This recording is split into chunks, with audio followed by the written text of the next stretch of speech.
all set in motion by a single rusty key found among the personal effects of a retired CIA operative. A key that would lead a 52-year-old widow to an abandoned train station in the backwoods of Georgia, a building she could barely afford at $1 and $200, nearly all she had left after her husband's death. What no one could have anticipated was that within those crumbling walls lay a network of secret tunnels built during the Civil War, housing Confederate cipher systems lost for over 150 years, codes that could rewrite American history and trigger a silent war between the CIA, FBI, and Department of Defense. A discovery that would force the Smithsonian Institution to convene emergency meetings, put the National Archives on its highest alert level since the Cuban Missile Crisis, and ultimately reveal a national secret the government had tried to bury for a century and a half. Before we dive into this extraordinary story, let me share how one woman's courage in the face of overwhelming odds would uncover not just treasures of the past, but truths that powerful men would kill to keep hidden. The morning light filtered through worn curtains, casting harsh shadows across Eleanor Walker's kitchen table. She sat motionless, staring at the array of past due notices spread before her. The bold red letters of final notice seemed to pulsate against the white paper. The numbers didn't lie: $93,000 in medical debt from her husband William's cancer treatments, 3 months behind on mortgage payments, and utility bills piling up with alarming consistency. Eleanor pushed a strand of silver-streaked brown hair from her face, the lines around her eyes deepening as she studied her bank statement. $1,287.43. The sum total of her financial existence after 18 months of struggling since William's death. The life insurance policy that should have been her safety net had been invalidated due to an administrative error during a company transition. The rejection letter had used clinical detached language to explain how a simple paperwork oversight had transformed what would have been a $750,000 policy into nothing. At 52, the former elementary school librarian now worked 2 part-time jobs, stocking shelves at a local grocery store in the mornings and handling administrative work at a dental office in the evenings. Her master's degree in library science, once a source of pride and stability, now seemed like a relic from another life. The modest rental home on the outskirts of Atlanta was a far cry from the comfortable colonial they had owned in a quiet suburb before the medical bills consumed everything. She had sold most of their quality furniture, keeping only what couldn't fetch a decent price or held sentimental value too precious to part with. The mantel clock, William's graduation gift from his parents, chimed 8 times, startling Eleanor from her calculations. She needed to leave for her morning shift in 30 minutes. Her fingers moved mechanically across her phone screen, checking for emails from her daughter Amanda, who was teaching English in Madrid. The weekly video calls had become exercises in careful deception, with Eleanor maintaining a facade of stability to avoid burdening her daughter with financial concerns. "Just getting by fine," she had assured Amanda during their last conversation, angling the camera to hide the unfamiliar rental kitchen. "The new place is cozy, and I'm figuring out next steps." The truth was far more dire than she would ever admit. Eleanor rose from the table, moving toward the cardboard boxes in the corner of the living room. 3 months after moving, she still hadn't unpacked William's personal effects. Today was the day she had promised herself she would begin sorting through them. Keep what mattered, donate what didn't, and try to move forward. The first box contained William's architectural journals, leather-bound notebooks filled with his precise handwriting and detailed sketches of historic buildings. William Walker had worked as a cryptanalyst for the National Security Agency for 15 years, before changing career to pursue his passion for architectural preservation. His expertise had been in historic cipher systems, particularly those used during wartime. The transition to architectural preservation had seemed like a dramatic shift to outsiders, but Eleanor understood the connection. Both involved preserving the past and solving complex puzzles. "Buildings tell stories if you know how to read them," he would often say, tracing the details of a cornice or explaining the significance of a particular construction technique. Eleanor set aside the journals, unable to part with them. The second box contained more personal items: his reading glasses, favorite books, the fountain pen she had given him on their 20th anniversary. At the bottom, wrapped in a handkerchief, she found a small metal object that gave her pause. It was an old key, its brass surface darkened with age and patina. Eleanor didn't recognize it. Attached to the key with faded string was a small piece of paper containing what appeared to be GPS coordinates in a curious inscription, Operasi Eagle, 1865-1962. Below this was etched an older version of the NSA seal, the eagle clutching keys in one talon and a scroll in the other. Eleanor studied the key, turning it over in her hand. William had never mentioned this object, yet he had kept it carefully preserved. The combination of Civil War era and Cold War dates puzzled her. Her fingers traced the worn edges of the key, feeling a connection to William that had been fading with time. The clock chimed the quarter hour, pulling Eleanor back to the present. She would be late for work if she didn't leave now.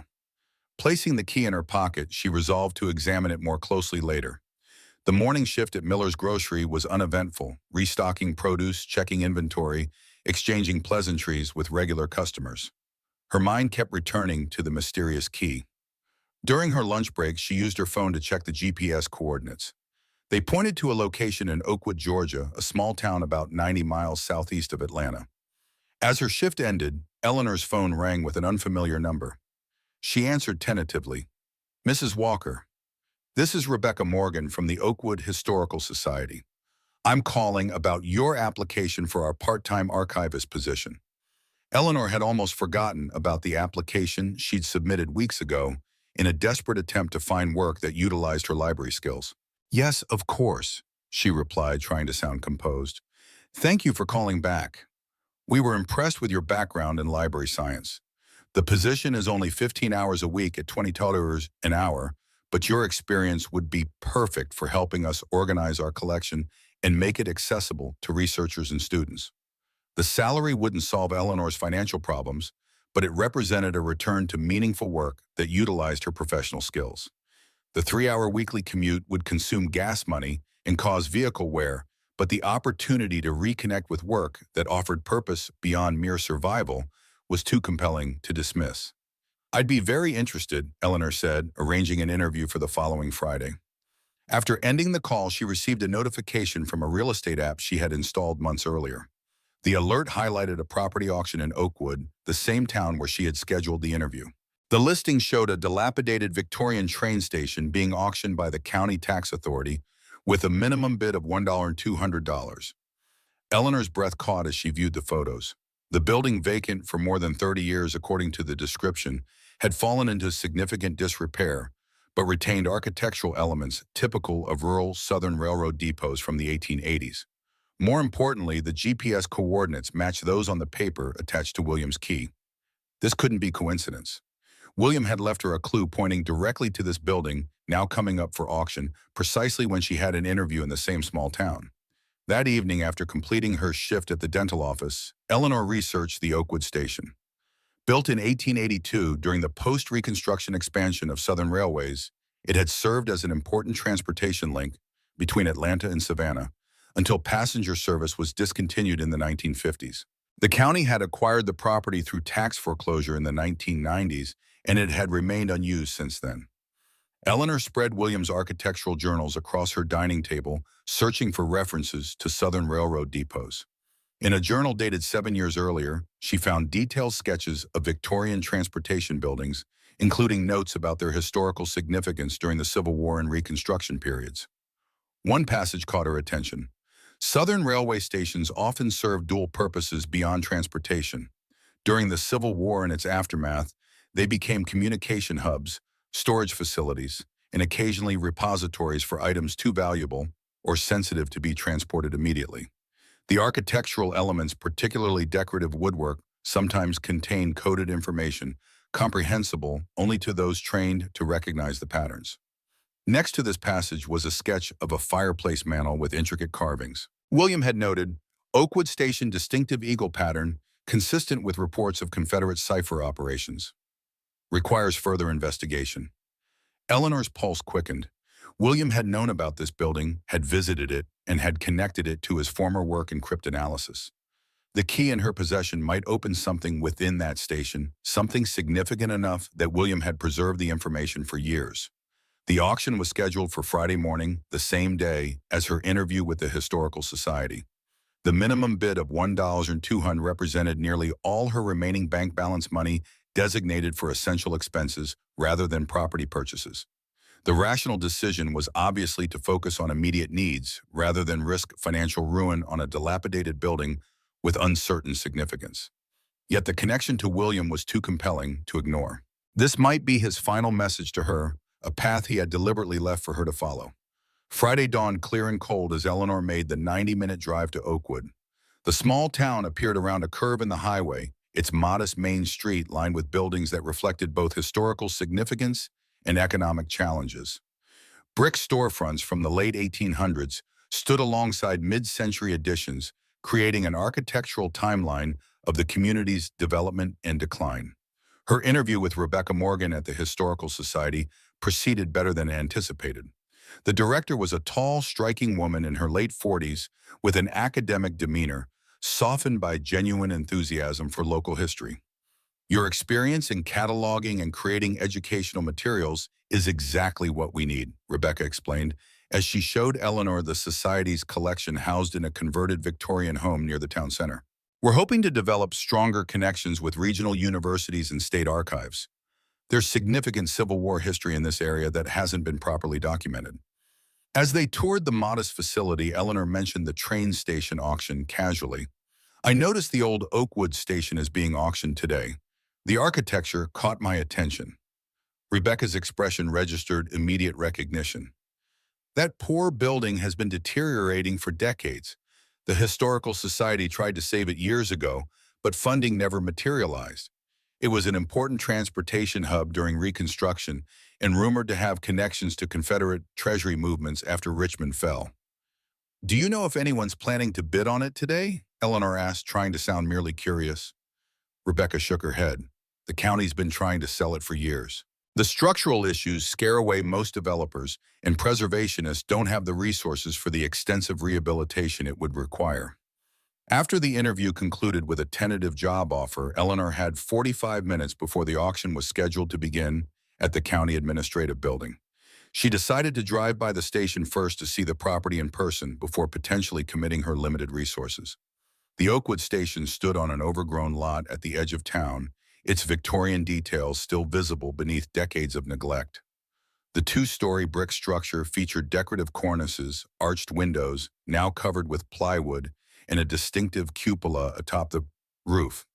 Despite extensive damage from weather and vandalism, the building retained a dignified presence that hinted at its former importance.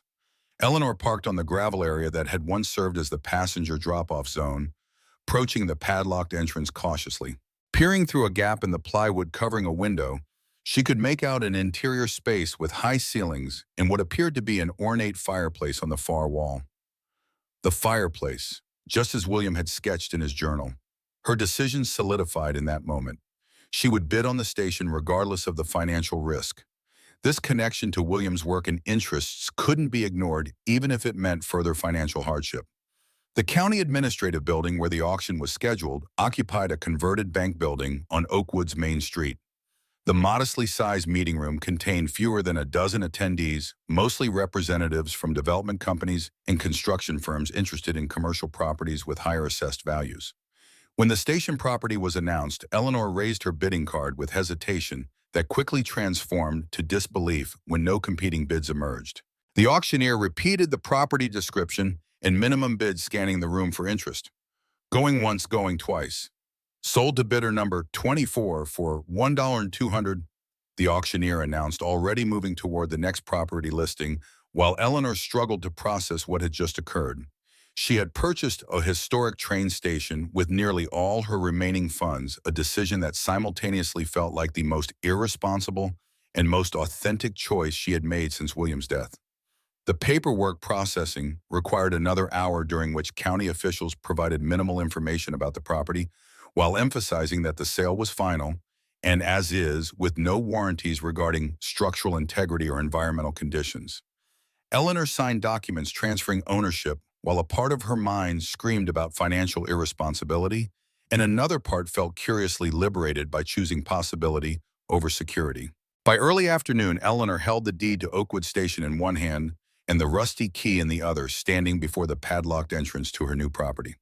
The county official had removed the government padlock but warned her about the building's condition. Ma'am, I should tell you again that roof's got major issues and there's likely structural damage throughout. County's been trying to unload this liability for years. Can't believe someone actually bought it. The balding man shook his head as he walked back to his truck. Eleanor waited until he had driven away before approaching the heavy wooden door. The lock was rusted and stiff, but William's key fit perfectly. It took considerable effort to turn, but eventually the mechanism yielded with a grinding sound that echoed through the empty building. The door swung inward with a protesting creak, revealing an interior bathed in dusty shafts of light from gaps in the boarded windows. The main waiting room was larger than Eleanor had expected, with a high ceiling supported by ornate columns.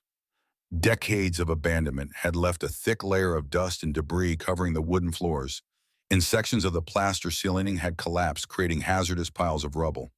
Despite the deterioration, Eleanor could immediately recognize the quality craftsmanship in the remaining architectural elements.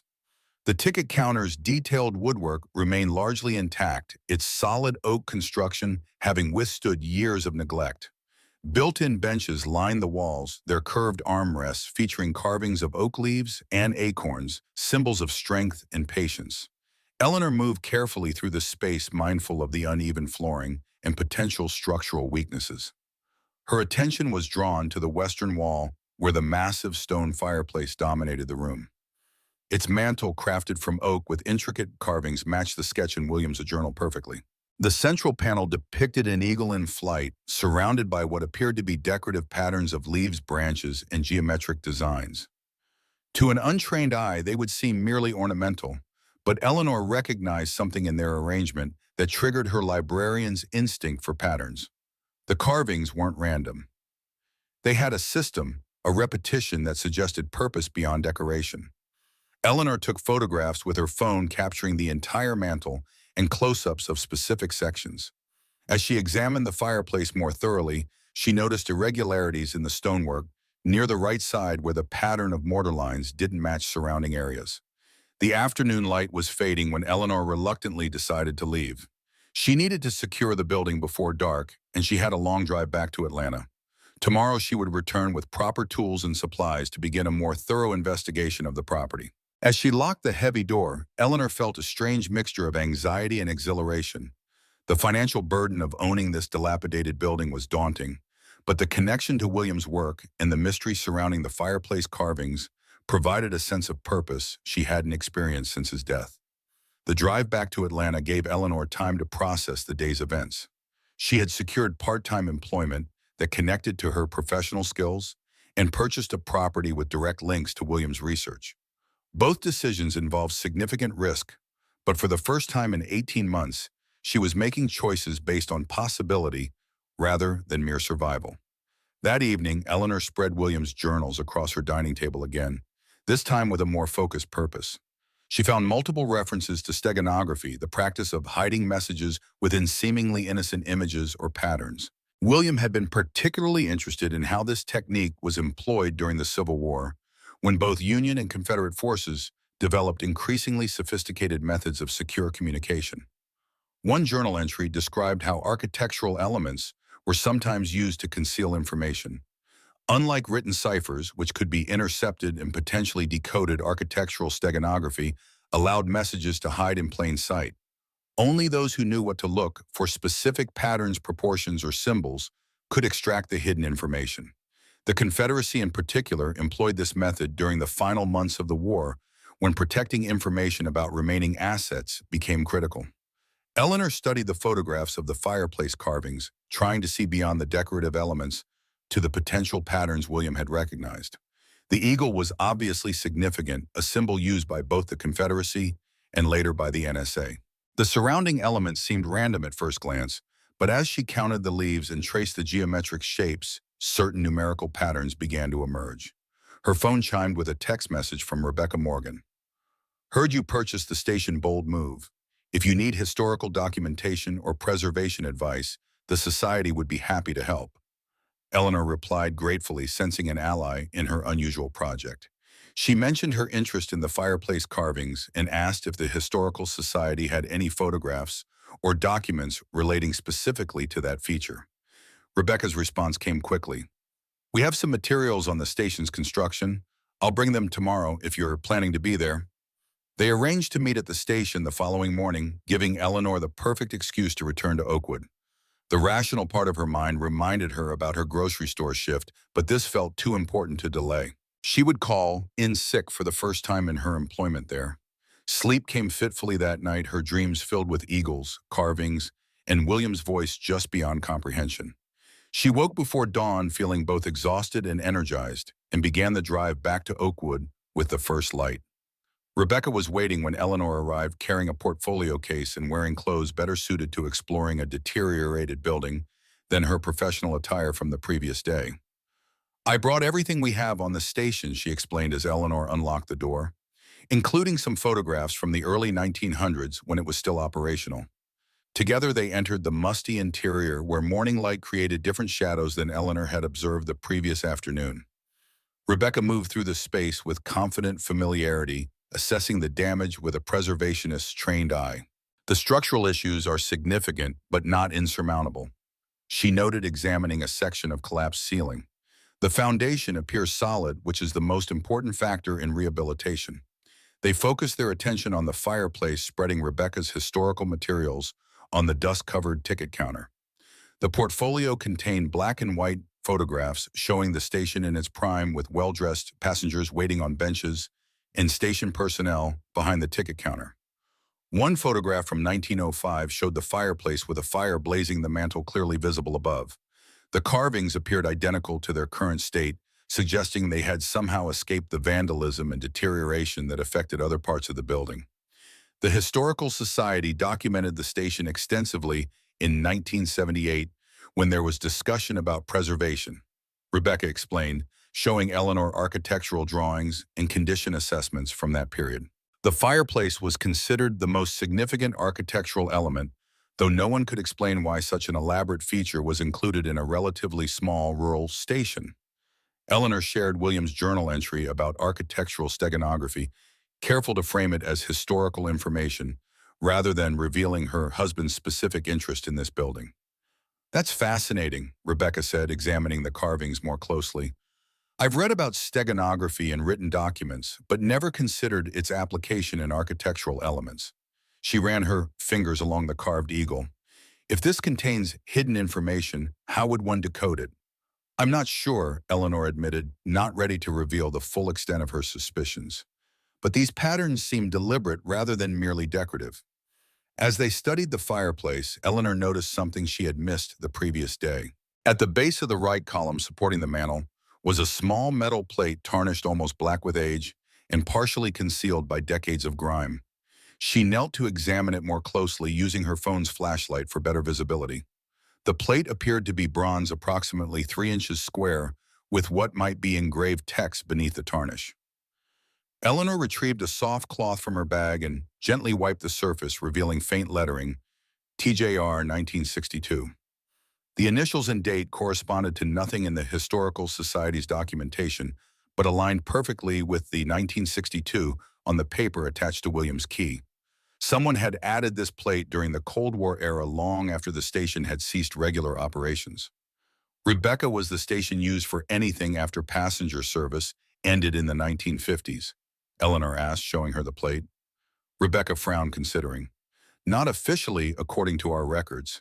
The railway company maintained ownership until the 1970s, but listed the building as unused in tax filings.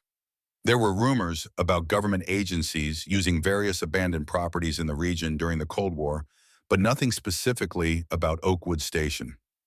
Eleanor felt a surge of excitement. The connection between William's NSA work and this building was becoming clearer, though the specifics remained elusive. TJR, the initials, could be a person who had worked with William on whatever operation had brought the NSA to this abandoned station in '62. Do you mind if I check something? Eleanor asked, moving to examine the stonework irregularities she had noticed previously. The mortar between several stones on the right side of the fireplace appeared different from the surrounding areas, slightly darker and less weathered, suggesting it had been replaced or modified at some point after original construction. Rebecca joined her, bringing a small archaeology toolkit from her bag. Historical preservation includes understanding modifications over time, she explained, selecting a slender metal tool. This won't damage the original material, but might help us see if these stones have been tampered with. Carefully probing the mortar, Rebecca confirmed Eleanor's suspicion. This section has definitely been reworked probably within the last 60 years based on the composition, much newer than the original 1880s construction. Working methodically, they discovered that several stones could be moved slightly, suggesting they weren't fully mortared in place. Eleanor felt her heart rate increase as she gently pressed against one loose stone which shifted inward with a scraping sound. "There's something behind here," she whispered more to herself than to Rebecca. Using Rebecca's tools, they carefully removed 3 loose stones, creating an opening approximately 8 inches square. Eleanor's flashlight beam revealed a small metal door set into the brick chimney structure behind the facade, its surface covered with accumulated soot and grime, but clearly manufactured rather than natural stone. "This is extraordinary," Rebecca murmured, her academic demeanor giving way to genuine excitement. A hidden compartment within the fireplace structure. This wasn't documented in any of our assessments. The metal door had a simple latch mechanism rather than a lock, though decades of disuse had created corrosion that initially resisted their attempts to open it. Persistent gentle pressure eventually freed the latch, and the door swung outward with reluctant creaking. The space behind was approximately 18 inches cube lined with brick and containing a single item, a leather-bound journal similar to William's but much older, its cover cracked with age and exposure to temperature fluctuations. Eleanor carefully removed the book, her hands trembling slightly. The leather was dry and fragile, requiring delicate handling to prevent further damage. The cover bore no title or identifying marks, but the first page revealed neat handwriting, dated June 17, 1962, with the heading, Field Notes Operasi Eagle, T.J. Reed. The initials matched those on the metal plate, providing a name to connect with William's cryptic note. Thomas Jefferson Reed, likely an NSA colleague who had worked with William on whatever operation had focused on Oakwood Station during the Cold War. "This appears to be a research journal from the 1960s, Eleanor explained to Rebecca, who was photographing the hidden compartment for the Historical Society's records.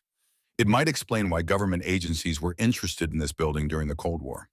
They carefully transported the journal to the ticket counter where better light allowed for safer examination. The pages contained detailed notes about the station's architectural features, with particular focus on the fireplace carvings. Reed had created meticulous diagrams of the patterns annotated with mathematical formulas and cryptographic notations that Eleanor recognized from William's work. One passage stood out clearly: confirmation of Walker's hypothesis. The eagle pattern contains embedded visionaire cipher using dimensional ratios rather than alphabetic substitution. Initial decryption suggests coordinates for multiple secondary locations. HQ authorizes full Operation Eagle Nest to proceed with Walker as lead cryptanalyst. Walker. William had been involved with this operation in 1962, early in his NSA career. He had recognized something in the fireplace carvings that had launched an official intelligence operation.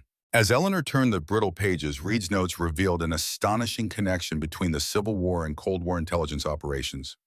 The Confederate Secret Service developed sophisticated encryption methods during the final years of the Civil War, far beyond what was previously attributed to them.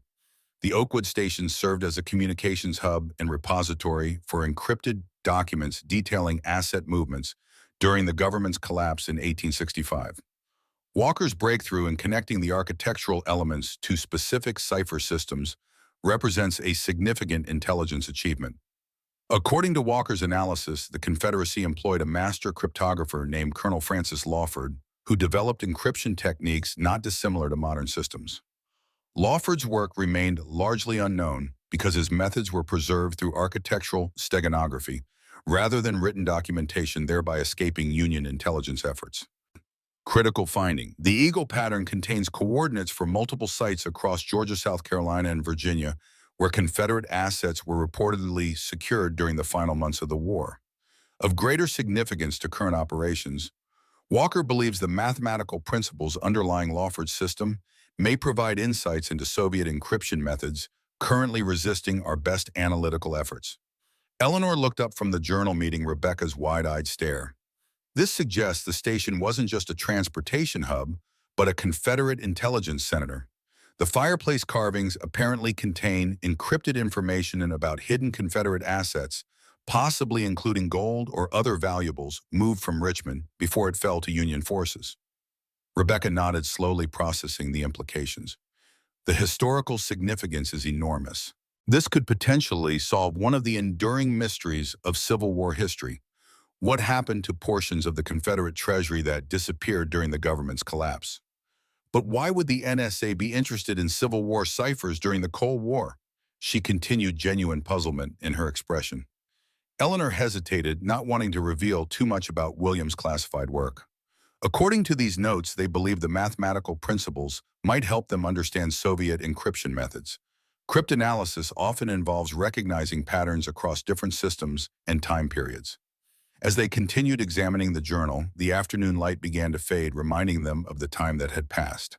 The final pages contained Reed's assessment of the operation's progress and recommendations for further investigation. Walker has successfully decrypted the primary layer of the Eagle pattern, revealing coordinates for 7 potential repository sites. Teams have been dispatched to locations Alpha through Delta, with preliminary findings supporting the asset preservation hypothesis. Walker believes a secondary encryption layer exists within the pattern, potentially containing the actual cipher methodology rather than merely repository locations. Recommendation: continue Operation Eagle Nest with expanded resources. Walker should be granted Level 4 clearance to access historical documentation from Treasury Department archives. The potential intelligence value extends beyond historical curiosity to practical applications in current Soviet operations. The journal ended abruptly, with no conclusion about whether the operation continued or what findings resulted. Eleanor carefully closed the fragile book, her mind racing with implications. William had been involved in a classified operation focusing on this building and its connections to Confederate encryption techniques. Years later, he had become an architectural preservationist, with special interest in Civil War-era structures, particularly transportation building. The connection seemed obvious. Now his second career had allowed him to continue investigating historical ciphers under the guise of architectural research. "This is remarkable historical documentation," Rebecca said, breaking the silence. "It connects the station to both Civil War and Cold War intelligence operations in ways no one has previously established." Eleanor nodded, making a decision about how much to share. "My late husband was William Walker," she said quietly. "He worked for the NSA before becoming an architectural preservationist. I found a key among his personal effects that led me to this building, but I had no idea about its connection to his early intelligence work." Rebecca's expression registered surprise, followed by understanding. "That explains your interest in the fireplace carvings. Do you think he left the key for you to find this journal?" "Possibly," Eleanor replied, "but I suspect there's more to discover. The journal mentions secondary locations and multiple repository sites. William may have wanted me to continue the investigation he began decades ago." The implications were overwhelming. What had started as an impulsive property purchase motivated by sentimental connection to her late husband had evolved into something far more complex, potentially involving classified Cold War operations and long-lost Confederate assets. As they secured the building before departing, Rebecca offered the Historical Society's resources to support Eleanor's investigation. "This discovery has significant historical value that extends far beyond local interest. Whatever you decide to do next, I'd like to help document the findings properly." Eleanor accepted, gratefully recognizing the need for professional assistance in handling potential historical artifacts. They agreed to meet again the following weekend, giving Eleanor time to review Williams' journals more thoroughly for additional connections to Oakwood Station and Operation Eagle Nest. The drive back to Atlanta that evening gave Eleanor time to process the extraordinary turn her life had taken. The widow who had been merely surviving, working 2 menial jobs and drowning in debt, was now the owner of a building with connections to both Civil War and Cold War intelligence operations. The financial challenges remained daunting. She still had no clear path to addressing her debt or restoring the dilapidated station, but the sense of purpose that had emerged from this discovery provided energy she hadn't felt since William's death. That night, Eleanor spread William's journals across her dining table with renewed focus, searching specifically for references to Oakwood Station Colonel Lawford or Operation Eagle Nest. In a journal dated 5 years earlier, she found a passage that confirmed her suspicions. "Revisited Oakwood Station today. The Eagle pattern remains intact, though the building continues to deteriorate. The county's neglect may ultimately prove beneficial, as development would likely destroy the architectural elements containing Lawford's cipher. My recommendation to classify the pattern details in 1963 prevents me from documenting the actual encryption methodology here, but the historical significance extends far beyond what is publicly known about Confederate intelligence operations. William had continued monitoring the station decades after the original NSA operation, maintaining his interest in the cipher system without documenting the classified details in his personal journals. His architectural preservation work had provided perfect cover for ongoing interest in buildings with potential intelligence connections. Another journal entry, dated just 6 months before his cancer diagnosis, contained a more personal reflection. The eagle pattern represents more than historical cryptography. It symbolizes how information vital to national security can be preserved through generations, when standard documentation would be vulnerable to discovery. Lawford's brilliance was in recognizing that architectural elements could survive long after papers were burned and witnesses died. The lesson remains relevant in our digital age, where seemingly secure systems remain vulnerable to technological advances. Some secrets are best preserved in plain sight, protected by their apparent mundanity. Eleanor closed the journal, feeling a deeper connection to William's work and thoughts. He had valued the historical ingenuity while seeing its relevance to modern security challenges. His preservation efforts weren't merely academic, they represented a professional philosophy about protecting sensitive information across time. She slept restlessly that night, her dreams filled with eagles, carvings, and William standing before the fireplace, trying to tell her something just beyond her comprehension. When morning came, Eleanor called both her employers requesting personal days for family business. The financial impact of missed wages was concerning, but the mystery of Oakwood Station had become her priority. At her laptop, Eleanor researched Thomas Jefferson Reed, finding limited public information. He had been an NSA cryptanalyst from 1954 until his retirement in 1986, with his obituary noting service during critical Cold War operations without specific details. His government career overlapped with Williams' NSA tenure, confirming they likely worked together on Operation Eagle Nest. More searching revealed academic papers Reed had published after retirement, including one titled Historical Encryption Methods and Their Modern Applications, that mentioned Confederate cipher systems without specific references to Oakwood Station or Colonel Lawford. The public documentation was frustratingly vague, typical of former intelligence officers who carefully navigated classification restrictions even in retirement. Eleanor turned her attention to Colonel Francis Lawford, finding more substantial historical information. He had served in the Confederate Signal Corps before being assigned to the Treasury Department in 1863, where he developed encryption systems for communicating about government asset movements. When Richmond fell in April 1865, Lawford had reportedly accompanied the Confederate cabinet during their escape south, carrying encryption keys and code books considered too sensitive to risk capture. Historical accounts noted that Lawford had disappeared during the chaotic final weeks of the Confederacy, with some sources suggesting he had been tasked with securing portions of the government treasury in hidden repositories throughout Georgia and the Carolinas. The historical mystery aligned perfectly with Reed's journal references to asset preservation and repository sites. Eleanor was deep in her research when her phone rang with an unfamiliar Washington, D.C. number. She answered cautiously. "Mrs. Walker, this is Agent Daniel Harris with the Central Intelligence Agency. I'm calling about a property you recently acquired in Oakwood, Georgia." Eleanor's pulse quickened. How had the CIA learned about her purchase so quickly? "Yes, I purchased the old train station yesterday," she replied, keeping her voice steady. "That's correct. Our office monitors transactions involving properties with potential historical significance to national security. I'd like to arrange a meeting to discuss the Oakwood Station and some documentation that may be associated with it." The call confirmed that government agencies still maintained interest in the station and its secrets decades after Operation Eagle Nest. Eleanor needed to be careful about how much she revealed. "I'm still assessing the property's condition," she replied neutrally. "What specific documentation are you referring to?" "I'd prefer to discuss that in person, Mrs. Walker. I can be in Atlanta tomorrow morning if that's convenient for you. Alternatively, we could meet at the station itself." Eleanor chose the station, wanting Rebecca present as a witness and not wishing to bring government agents to her rental home. They arranged to meet the following afternoon, giving Eleanor time to consult with Rebecca and prepare for the encounter. Rebecca responded immediately to Eleanor's text about the CIA contact offering to bring a colleague from the State Historical Commission who could advise on legal protections for historically significant properties. Government agencies can't simply seize private property without due process, she assured Eleanor. The historical significance actually provides additional protections under preservation statutes. That evening, Eleanor made another discovery in William's journals. An entry from his final year contained a list of names and dates without context.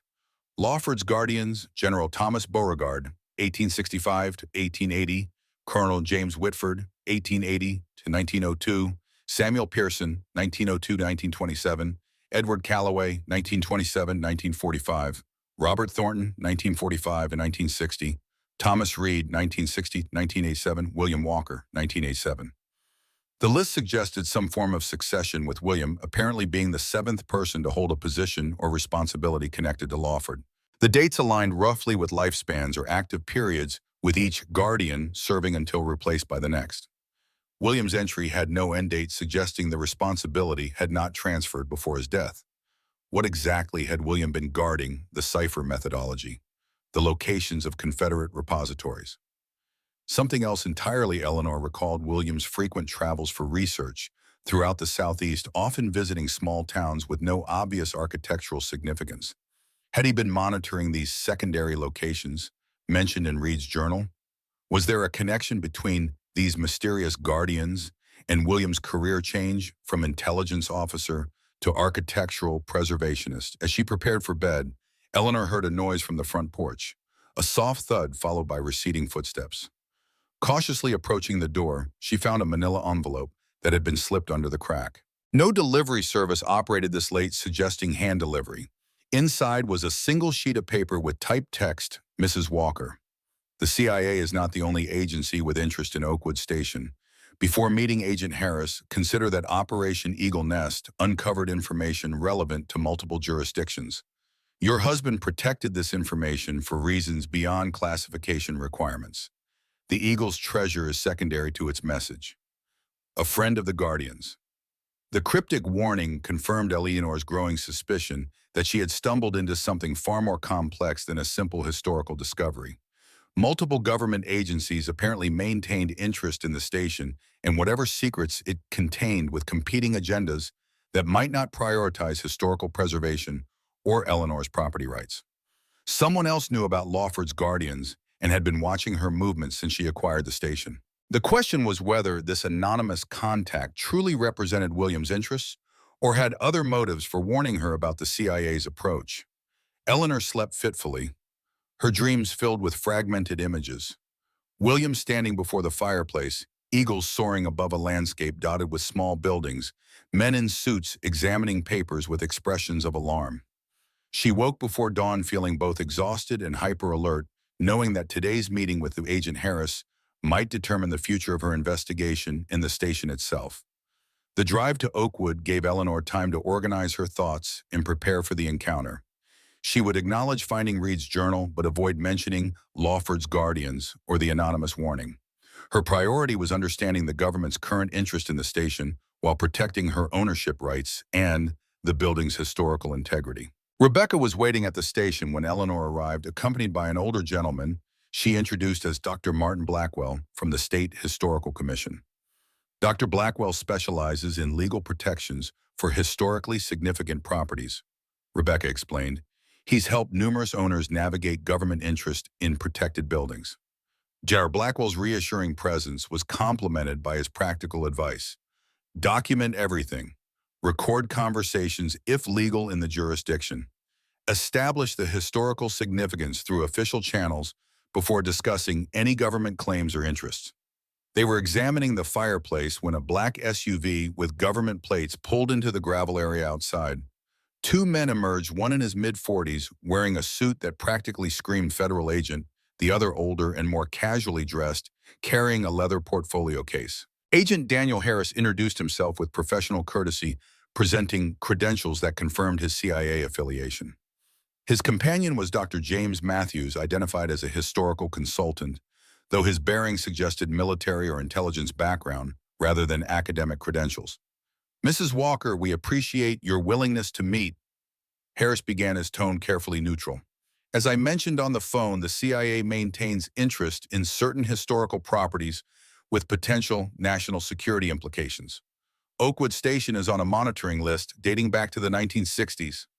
Eleanor acknowledged finding Reed's journal, providing a simplified account of discovering the hidden compartment while examining the fireplace. The Historical Society was documenting architectural features when we noticed irregularities in the stonework, she explained, gesturing toward Rebecca. Harris nodded, unsurprised by the mention of the journal. Thomas Reed's field notes contain classified information regarding an intelligence operation from that period. While the operation itself has been declassified, certain technical details remain sensitive. We'd like to recover the journal for proper security review. The journal appears to be primarily historical documentation about Confederate encryption methods. Eleanor countered, watching his reaction carefully. It's potentially significant to understanding Civil War communication systems and asset movements during the Confederacy's collapse. Dr. Matthews spoke for the first time, his voice carrying the slight drawl of someone who had worked to minimize a Southern accent. Mrs. Walker, the journal may contain information beyond historical interest. During the Cold War, intelligence agencies studied historical encryption methods for insights applicable to contemporary challenges. Some technical details documented by Reed would still be considered sensitive under current classification guidelines. Rebecca introduced Dr. Blackwell, who immediately established his authority on historical preservation law. Any artifacts discovered within a private historic property remain the owner's property unless specific national security exemptions apply. Those exemptions typically require documented chains of custody establishing government ownership prior to the property's private acquisition. The subtle power struggle continued for nearly an hour, with Harris emphasizing security concerns while Blackwell countered with preservation statutes and property rights. Eleanor observed the exchange, noting that neither CIA representative had mentioned Lawford's guardians or specifically referenced Confederate repositories. Their interests seemed focused on the encryption methodology rather than potential physical assets hidden at secondary locations. Eventually, Harris proposed a compromise. Mrs. Walker, we respect your ownership rights in the historical significance of this discovery. We propose having Dr. Matthews review the journal here with you and your historical consultants present to identify any currently classified information. Redacted copies could be created for historical documentation while protecting sensitive technical details.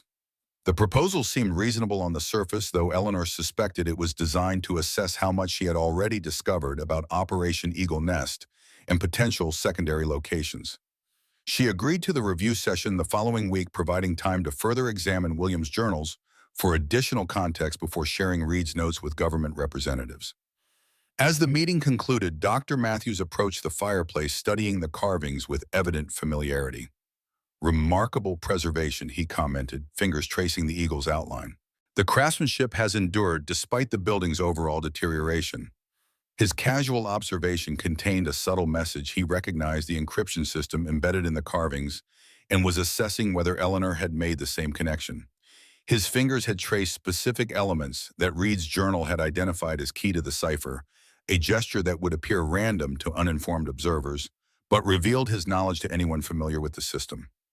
After the CIA representatives departed, Dr. Blackwell offered his assessment.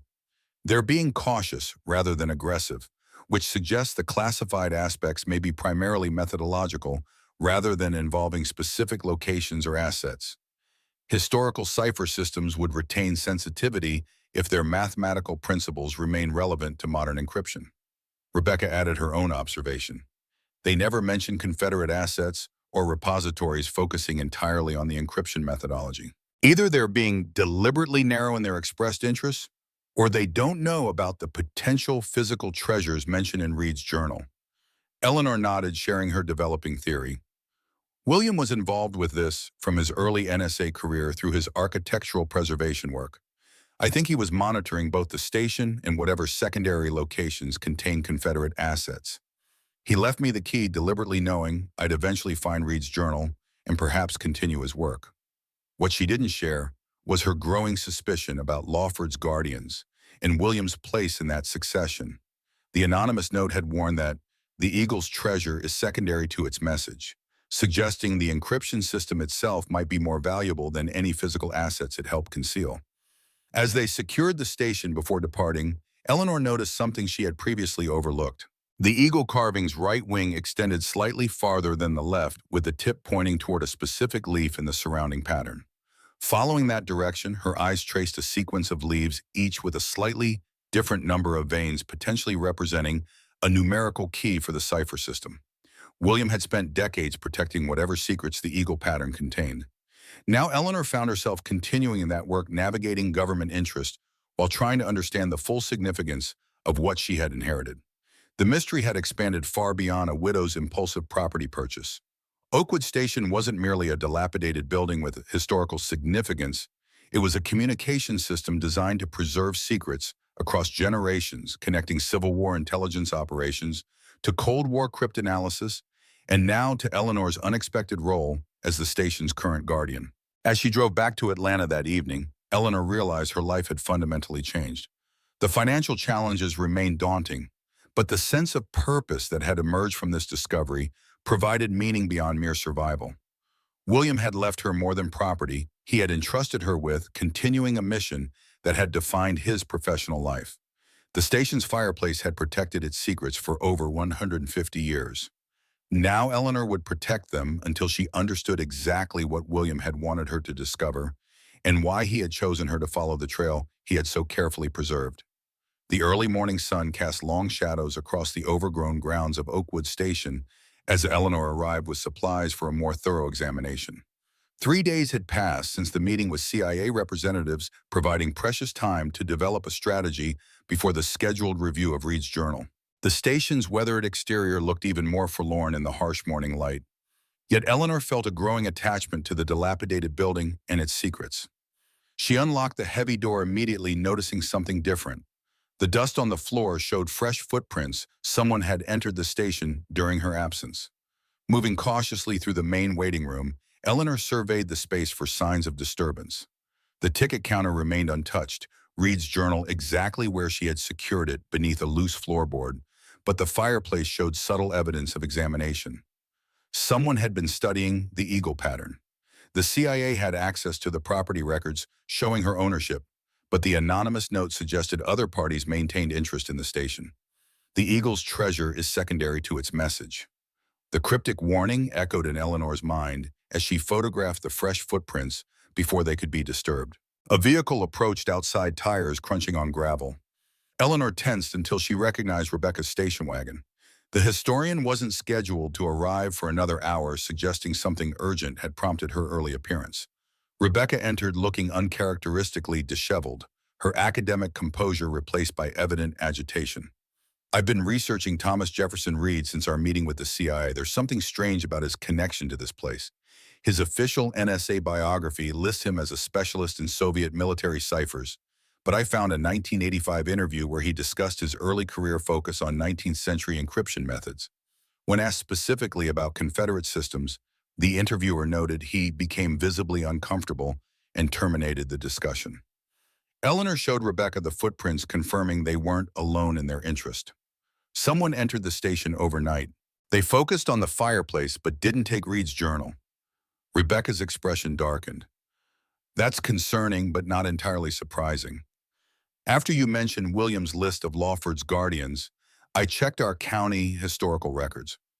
Each name appears in property tax records for this region, though never directly connected to this station. They maintain presence in or near Oakwood throughout the periods William noted." This revelation confirmed Eleanor's developing theory about an organized succession of individuals monitoring the station and its secrets. William had been the seventh guardian following Thomas Reed. Each had apparently maintained connection to Oakwood while concealing their true purpose. Together, they examined the eagle pattern more systematically, photographing each section and creating detailed sketches. Rebecca's archaeological training provided valuable methodology for documenting the carvings without disturbing the physical evidence. "The eagle is clearly central to the cipher system," Eleanor noted, "but the surrounding elements contain the actual encryption. These oak leaves appear in groups of varying numbers, potentially a numerical key. Rebecca counted the leaf clusters, documenting sequences that appeared too consistent to be random. 7 leaves, then 3, then 5, repeating in different arrangements. Numerical patterns often form the basis for polyalphabetic substitution ciphers. Eleanor recalled William's journals mentioning Vigenère ciphers, an encryption system developed in the 16th century but significantly advanced during the Civil War. Confederate cryptographers had created variations that remained unbroken by Union intelligence throughout the conflict. As they worked, Eleanor shared William's list of Lawford's guardians and her theory about their role in protecting whatever secrets the Eagle pattern contained. William's career change from NSA cryptanalyst to architectural preservationist makes more sense if he was continuing to monitor these sites under non-official cover. Rebecca considered this, making connections to her historical knowledge. During the Cold War, intelligence agencies frequently used academic and professional covers for field operations. Architectural preservation would provide perfect justification for visiting and documenting historic buildings without raising suspicion.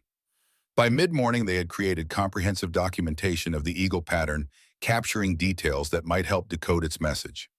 Eleanor felt increasingly certain that William had intended her to continue his work, leaving breadcrumbs that only she would recognize and follow. The sound of another vehicle approaching interrupted their work. Through the dusty windows, Eleanor observed a black sedan with government plates different from the CIA's SUV, but equally official in appearance. 2 figures emerged, a woman in a tailored suit and an older man with military bearing, despite civilian clothes. "Mrs. Walker, I'm Special Agent Sophia Chen, Federal Bureau of Investigation. This is Dr. James Blackwood, Defense Intelligence Agency Consultant. We'd like to discuss your recent acquisition of Oakwood Station." Eleanor exchanged glances with Rebecca before admitting the new arrivals. The FBI's involvement suggested escalating government interest beyond the CIA's initial approach. Interagency competition for intelligence matters was legendary during the Cold War and apparently continued regarding historical operations. Agent Chen presented credentials identifying her as part of the FBI's Cultural Property Unit. "We specialize in historically significant artifacts with potential national security implications. Oakwood Station appears on several monitoring lists dating back to the 1960s. Blackwood introduced himself as a historical cryptanalyst who had worked with both military intelligence and the NSA. His weathered face and piercing blue eyes suggested decades of experience, while his measured speech conveyed careful consideration of each word. "Mrs. Walker, I knew your husband during his NSA tenure. William was a brilliant analyst who made significant contributions to our understanding of historical encryption systems and their modern applications." This personal connection surprised Eleanor, who had known few details about William's intelligence colleagues. "You worked with him on Operation Eagle Nest." The question caused a subtle shift in Blackwood's expression, recognition mingled with caution. "I was peripherally involved with several operations analyzing historical cipher systems. William's expertise in Confederate encryption methods was unparalleled." Agent Chen steered the conversation toward their immediate concerns. "We understand you discovered documentation related to Thomas Jefferson Reed's work here in the 1960s. The FBI maintains jurisdiction over historical artifacts with potential national security implications, particularly when multiple agencies express interest." The territorial claim wasn't subtle, establishing FBI authority in potential competition with the CIA's previous approach. Eleanor recognized classic interagency rivalry that William had occasionally mentioned from his government service. Agent Harris from the CIA has already requested a security review of Reed's journal. Eleanor explained, careful to maintain neutral territory between competing agencies. "We've scheduled a session for next week." The CIA's focus would be narrowly defined by current operational concerns, Agent Chen countered smoothly. "The FBI's Cultural Property Unit takes a more comprehensive approach, considering both historical significance and national security implications. We're authorized to establish appropriate protection and access protocols that serve multiple interests." Dr. Blackwood moved toward the fireplace, studying the Eagle pattern with evident familiarity. "The craftsmanship is remarkable, particularly considering the era. Colonel Lawford's system was decades ahead of contemporaneous encryption methods." The casual reference to Lawford suggested Blackwood possessed knowledge beyond what Eleanor had shared with either government group. She watched him carefully, noting how his fingers traced specific elements within the pattern, the same elements Reed's journal had identified as key components of the Cipher system. "You seem familiar with the eagle pattern, Dr. Blackwood." Eleanor observed, testing his reaction. His response was measured, revealing limited information while acknowledging her observation. "Historical cryptanalysis was my specialty before retirement. Confederate systems have been studied extensively by intelligence agencies seeking insights applicable to modern challenges." The exchange established boundaries for their discussion. Blackwood possessed classified knowledge he wouldn't freely share, while Eleanor carefully concealed the extent of her own developing understanding. Agent Chen requested to examine Reed's journal, which Eleanor retrieved from its hiding place beneath the floorboard. The FBI agent handled the fragile document with appropriate care, photographing key pages, while Dr. Blackwood observed with professional interest. The journal describes 7 repository sites connected to Confederate asset movements in 1865. Chen noted, looking up from her examination. "Were additional documents or maps discovered with this journal?" "No," Eleanor replied truthfully, though she suspected William's architectural journals contained coded references to these locations. The journal was the only item in the hidden compartment. Dr. Blackwood studied Eleanor with evaluating intensity. "Mrs. Walker, your husband's work extended beyond historical documentation. His analysis of Lawford's system provided valuable insights for modern encryption methods. The preservation of these sites serves ongoing national security interests beyond their historical significance." The statement confirmed Eleanor's growing suspicion that William's guardianship involved protecting both historical secrets and their modern applications. Blackwood was suggesting continuity between Cold War operations and current intelligence concerns, a connection that explained why multiple agencies maintained active interest decades after Operation Eagle Nest.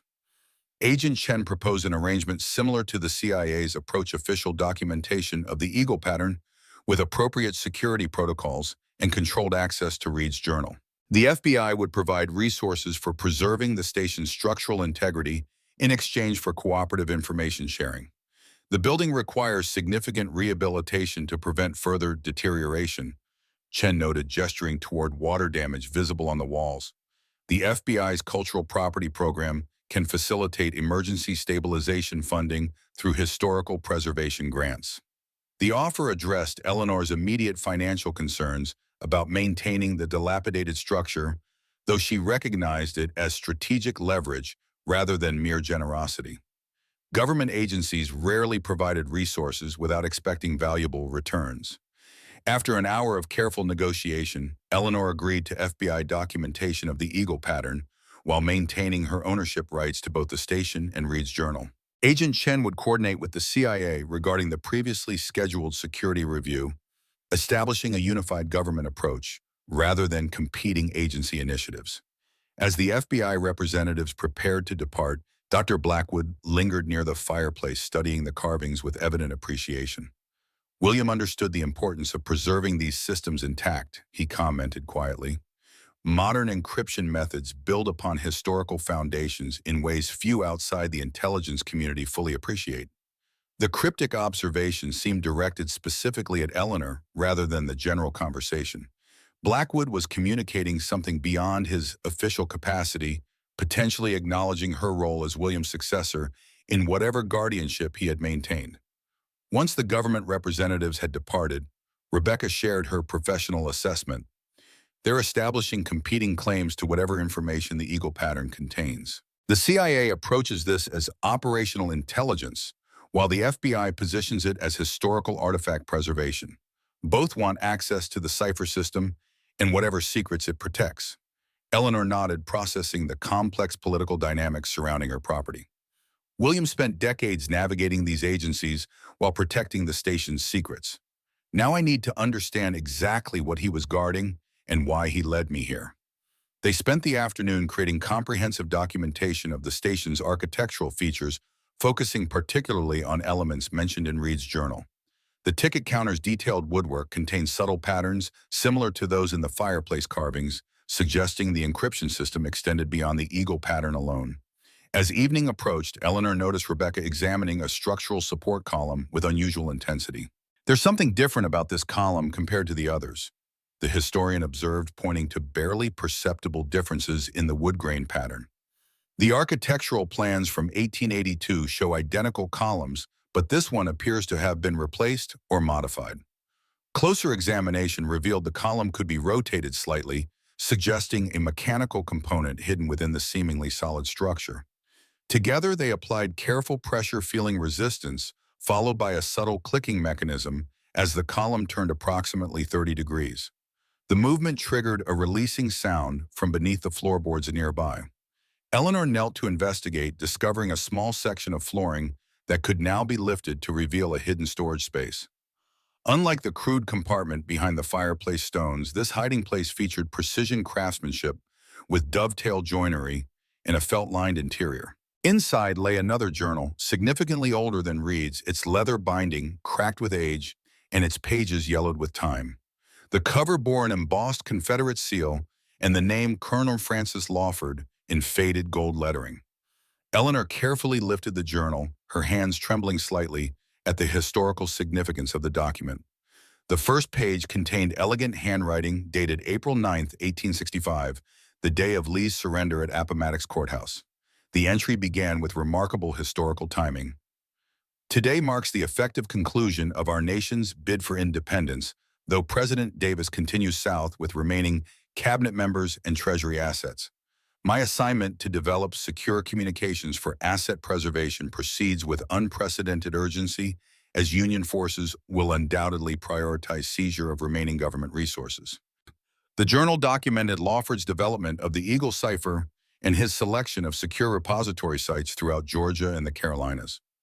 Most significantly, it contained detailed encryption methodology that connected the architectural elements to specific hiding locations for Confederate Treasury assets. "This is extraordinary," Rebecca whispered, her academic demeanor overwhelmed by the historical discovery. A primary source document from the final days of the Confederacy, written by the architect of their most sophisticated encryption system. Eleanor recognized the historical value but also understood the national security implications. Lawford's journal contained the complete encryption methodology that Reed and William had studied during Operation Eagle Nest, information that remained classified according to both CIA and FBI representatives.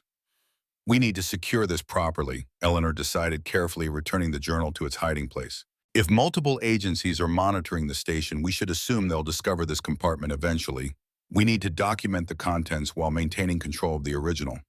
Rebecca agreed, using her phone to photograph each page for later analysis, while Eleanor watched for approaching vehicles. The journal's contents would require careful study away from the station where government surveillance seemed increasingly likely. As darkness approached, they secured the hidden compartment and departed separately to avoid establishing obvious patterns.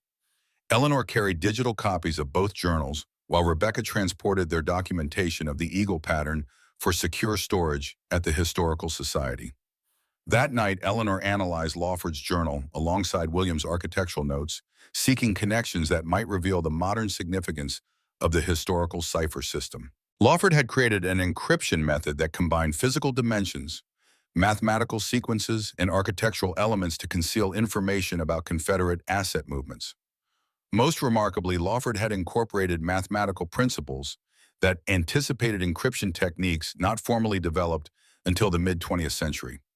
His system used algorithmic approaches that would have been considered advanced even during the early Cold War, explaining why intelligence agencies maintained interest decades after the historical assets lost practical value.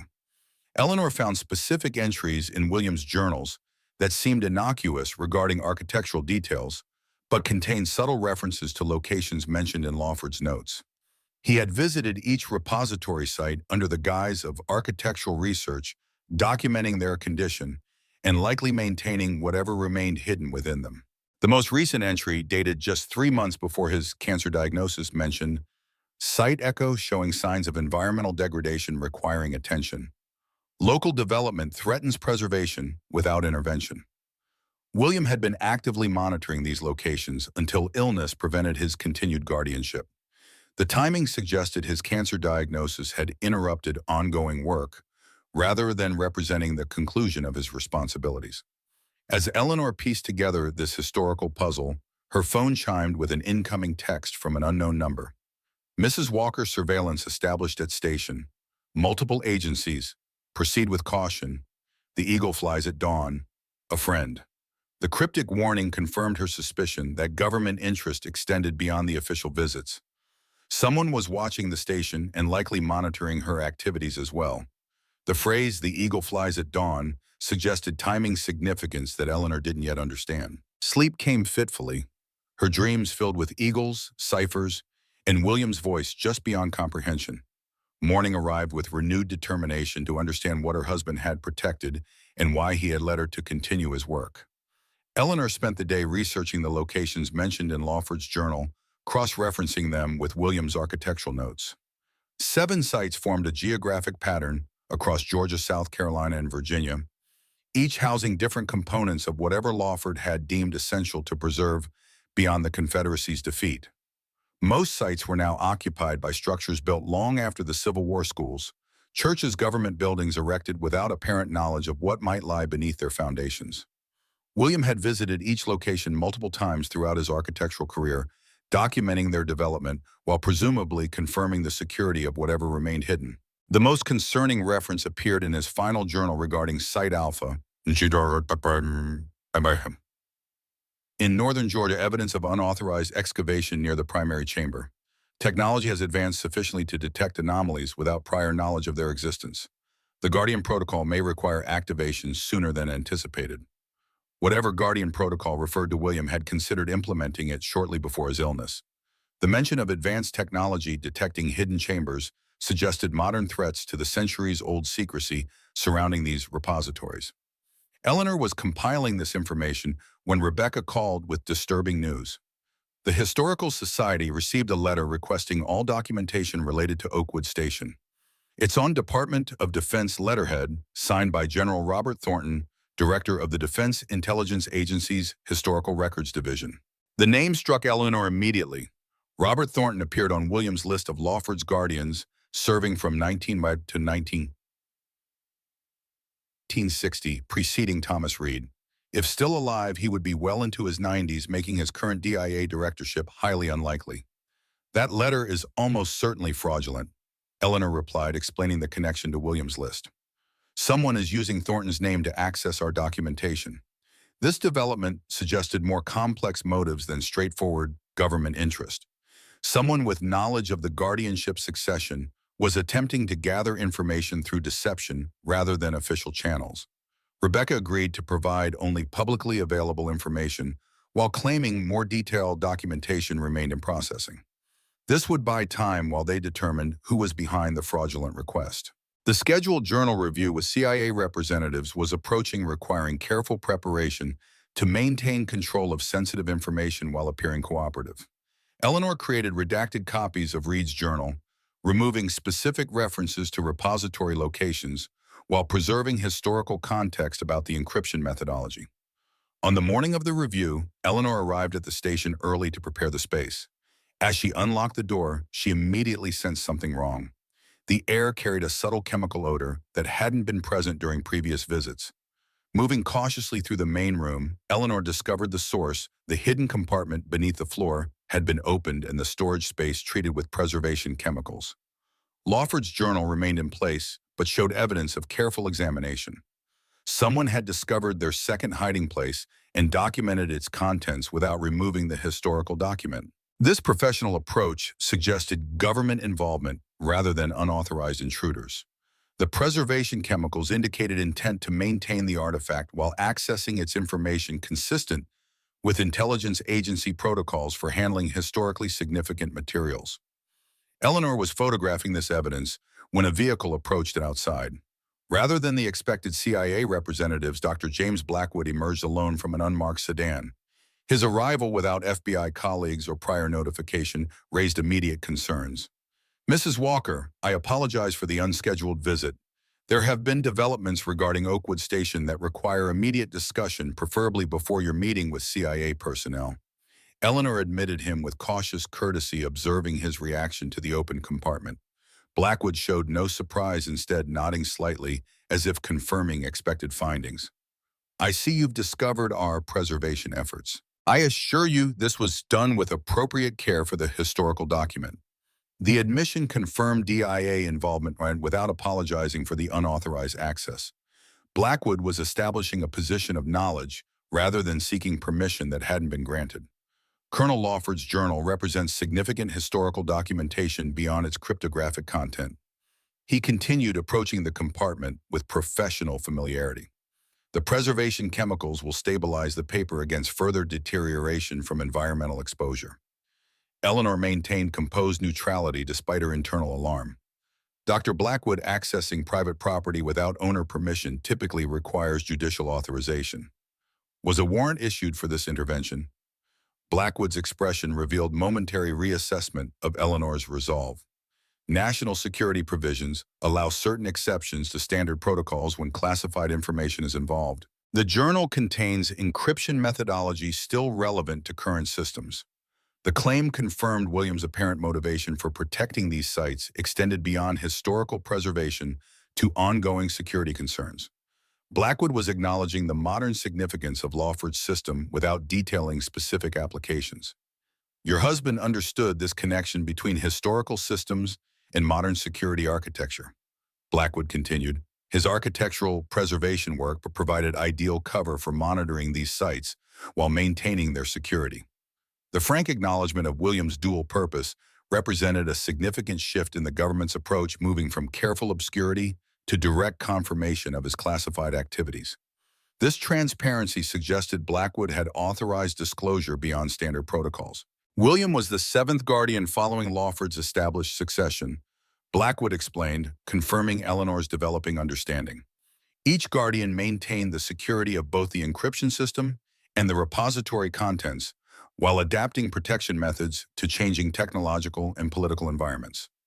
Eleanor seized the opportunity for direct questions, while Blackwood seemed willing to provide unprecedented clarity. What exactly was William protecting beyond historical artifacts? The journal mentions Confederate Treasury assets, but government interest seems focused on the encryption methodology itself. Blackwood considered his response carefully, balancing classification restrictions against Eleanor's legitimate need for understanding.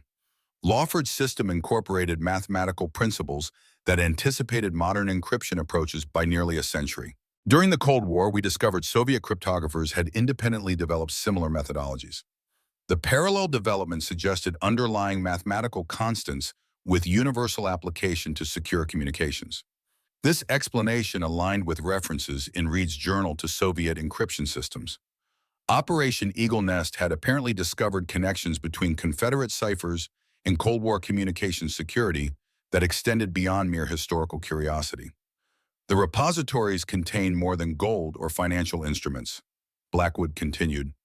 Lawford preserved the complete theoretical framework for his system, mathematical proofs, algorithmic sequences, and implementation methodologies that remain relevant to current encryption standards. The revelation transformed Eleanor's understanding of both the historical significance and modern security implications. William hadn't merely been protecting Confederate artifacts, but maintaining secrecy surrounding encryption principles still utilized in national security systems. "Why are you telling me this now?" Eleanor asked, recognizing the disclosure exceeded standard classification guidelines. These details would typically remain highly restricted. Blackwood's expression grew more serious, suggesting urgency beyond bureaucratic concerns. Because William's illness interrupted the guardian's succession without establishing his replacement, the protocol requires informed transition rather than abandonment. He intended you to continue his work, Mrs. Walker. The statement confirmed Eleanor's growing suspicion about William's purpose in leading her to Oakwood Station. He hadn't merely left clues about historical artifacts, but had deliberately positioned her to assume responsibilities he could no longer fulfill. The government doesn't typically recruit civilians without intelligence backgrounds for classified continuity operations, Eleanor observed, maintaining skepticism despite the compelling narrative. These aren't typical circumstances, Blackwood countered. The Guardian Protocol exists outside formal government structures precisely because intelligence agencies proved vulnerable to compromise during the Cold War. William discovered evidence of Soviet penetration during Operation Eagle Nest, leading to the decision to maintain security through civilian succession rather than official channels. This revelation aligned with the historical timeline The early 1960s had revealed devastating Soviet penetration of Western intelligence through cases like Kim Philby and the Cambridge Five. Williams' career change from NSA analyst to private architectural preservationist could have represented strategic withdrawal from potentially compromised official structures. Each guardian selected their successor based on personal trust rather than institutional affiliation, Blackwood explained. The system has preserved Lawford's secrets through World War's Cold War, intelligence operations, and digital technology transitions precisely because it operates adjacent to, rather than within, formal government structures. The concept seemed almost archaic in the modern intelligence landscape, a stewardship model based on personal responsibility rather than institutional protocols. Yet its effectiveness was demonstrated by the continued secrecy surrounding these repositories for over 150 years. Eleanor considered the implications of Blackwood's disclosure. If William intended me as his successor, why didn't he explain this directly? We shared everything in our marriage. Classification restrictions prevented direct disclosure, even to family members, Blackwood replied. The Guardian Protocol requires discovery rather than instruction, ensuring each successor demonstrates the analytical capabilities required for the responsibility. William created a pathway for you to establish understanding through your own investigation. The approach aligned with Williams' teaching philosophy, guiding discovery rather than providing direct answers. He had structured problems for students to solve independently, believing self-directed learning created deeper understanding than passive instruction. The current situation has accelerated normal transition timelines. Blackwood continued with increasing urgency. Multiple agencies have identified the repositories through advanced scanning technologies. What remained hidden for generations can now be detected through ground-penetrating radar and satellite thermal imaging. We're approaching a security inflection point requiring immediate action. The warning confirmed Williams' final journal entry about unauthorized excavation and advanced technology threatening the repositories. Modern detection methods had evolved beyond the concealment techniques established in the 1860s. What exactly does guardian responsibility entail? Eleanor asked, still processing this unexpected inheritance. Protecting both the encryption methodology and the repository contents from exploitation or destruction, Blackwood explained. Each site contains components of Lawford's complete system distributed to prevent any single compromise from exposing the entire framework. The Guardian monitors these locations and implements security adjustments as technology evolves. The distributed security model explained Williams' frequent travels throughout the Southeast. He had been regularly checking each repository while maintaining their collective security through isolated components. No single location contained the complete system, requiring all 7 sites to reconstruct Lawford's full methodology. Why maintain secrecy if the mathematical principles have been independently discovered? Eleanor questioned, probing the contemporary relevance.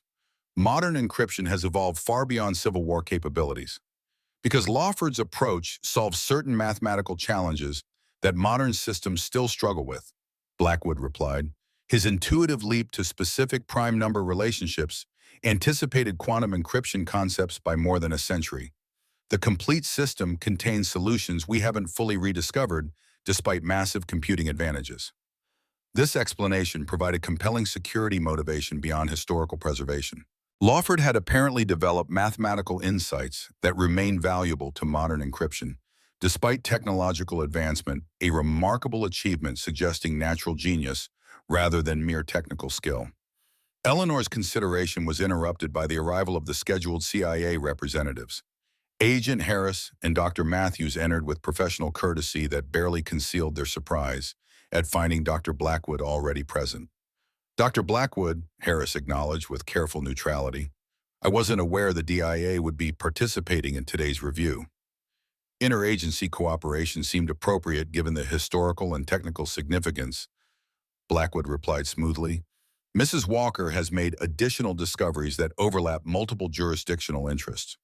The diplomatic phrasing barely masked the territorial positioning occurring beneath the surface. Each agency representative was establishing presence while assessing what others might already know about the station's secrets. Dr. Matthews moved toward the exposed compartment containing Lawford's journal, his expression revealing recognition rather than discovery. Colonel Lawford's personal documentation. The preservation treatment appears recently applied. The observation confirmed CIA awareness of the compartment.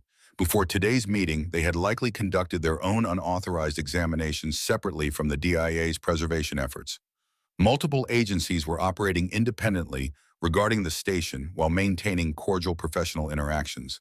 Agent Harris addressed Eleanor directly, establishing formal authority amid the competing interests. Mrs. Walker, our scheduled review of the Reed Journal should proceed as planned. We can address additional discoveries within the same security framework. The carefully orchestrated meeting deteriorated into bureaucratic positioning as each agency representative subtly asserted primacy over different aspects of the station's secrets. Harris emphasized the CIA's historical involvement with Operation Eagle Nest, while Blackwood countered with the DIA's ongoing responsibility for military encryption standards. Matthews occasionally interjected technical observations that demonstrated detailed knowledge of both journals' contents without admitting prior access. Eleanor observed this professional sparring with growing concern about the underlying motivations. Each agency clearly knew more than they acknowledged, while seeking additional information from both Eleanor and their counterparts. The fragmented approach suggested competing agendas rather than unified national security interests. The review session concluded with limited practical progress. Eleanor provided the redacted Reed Journal for official documentation while maintaining possession of the original. All parties agreed to establish security protocol calls for Lawford's journal while deferring decisions about the broader implications of his encryption system.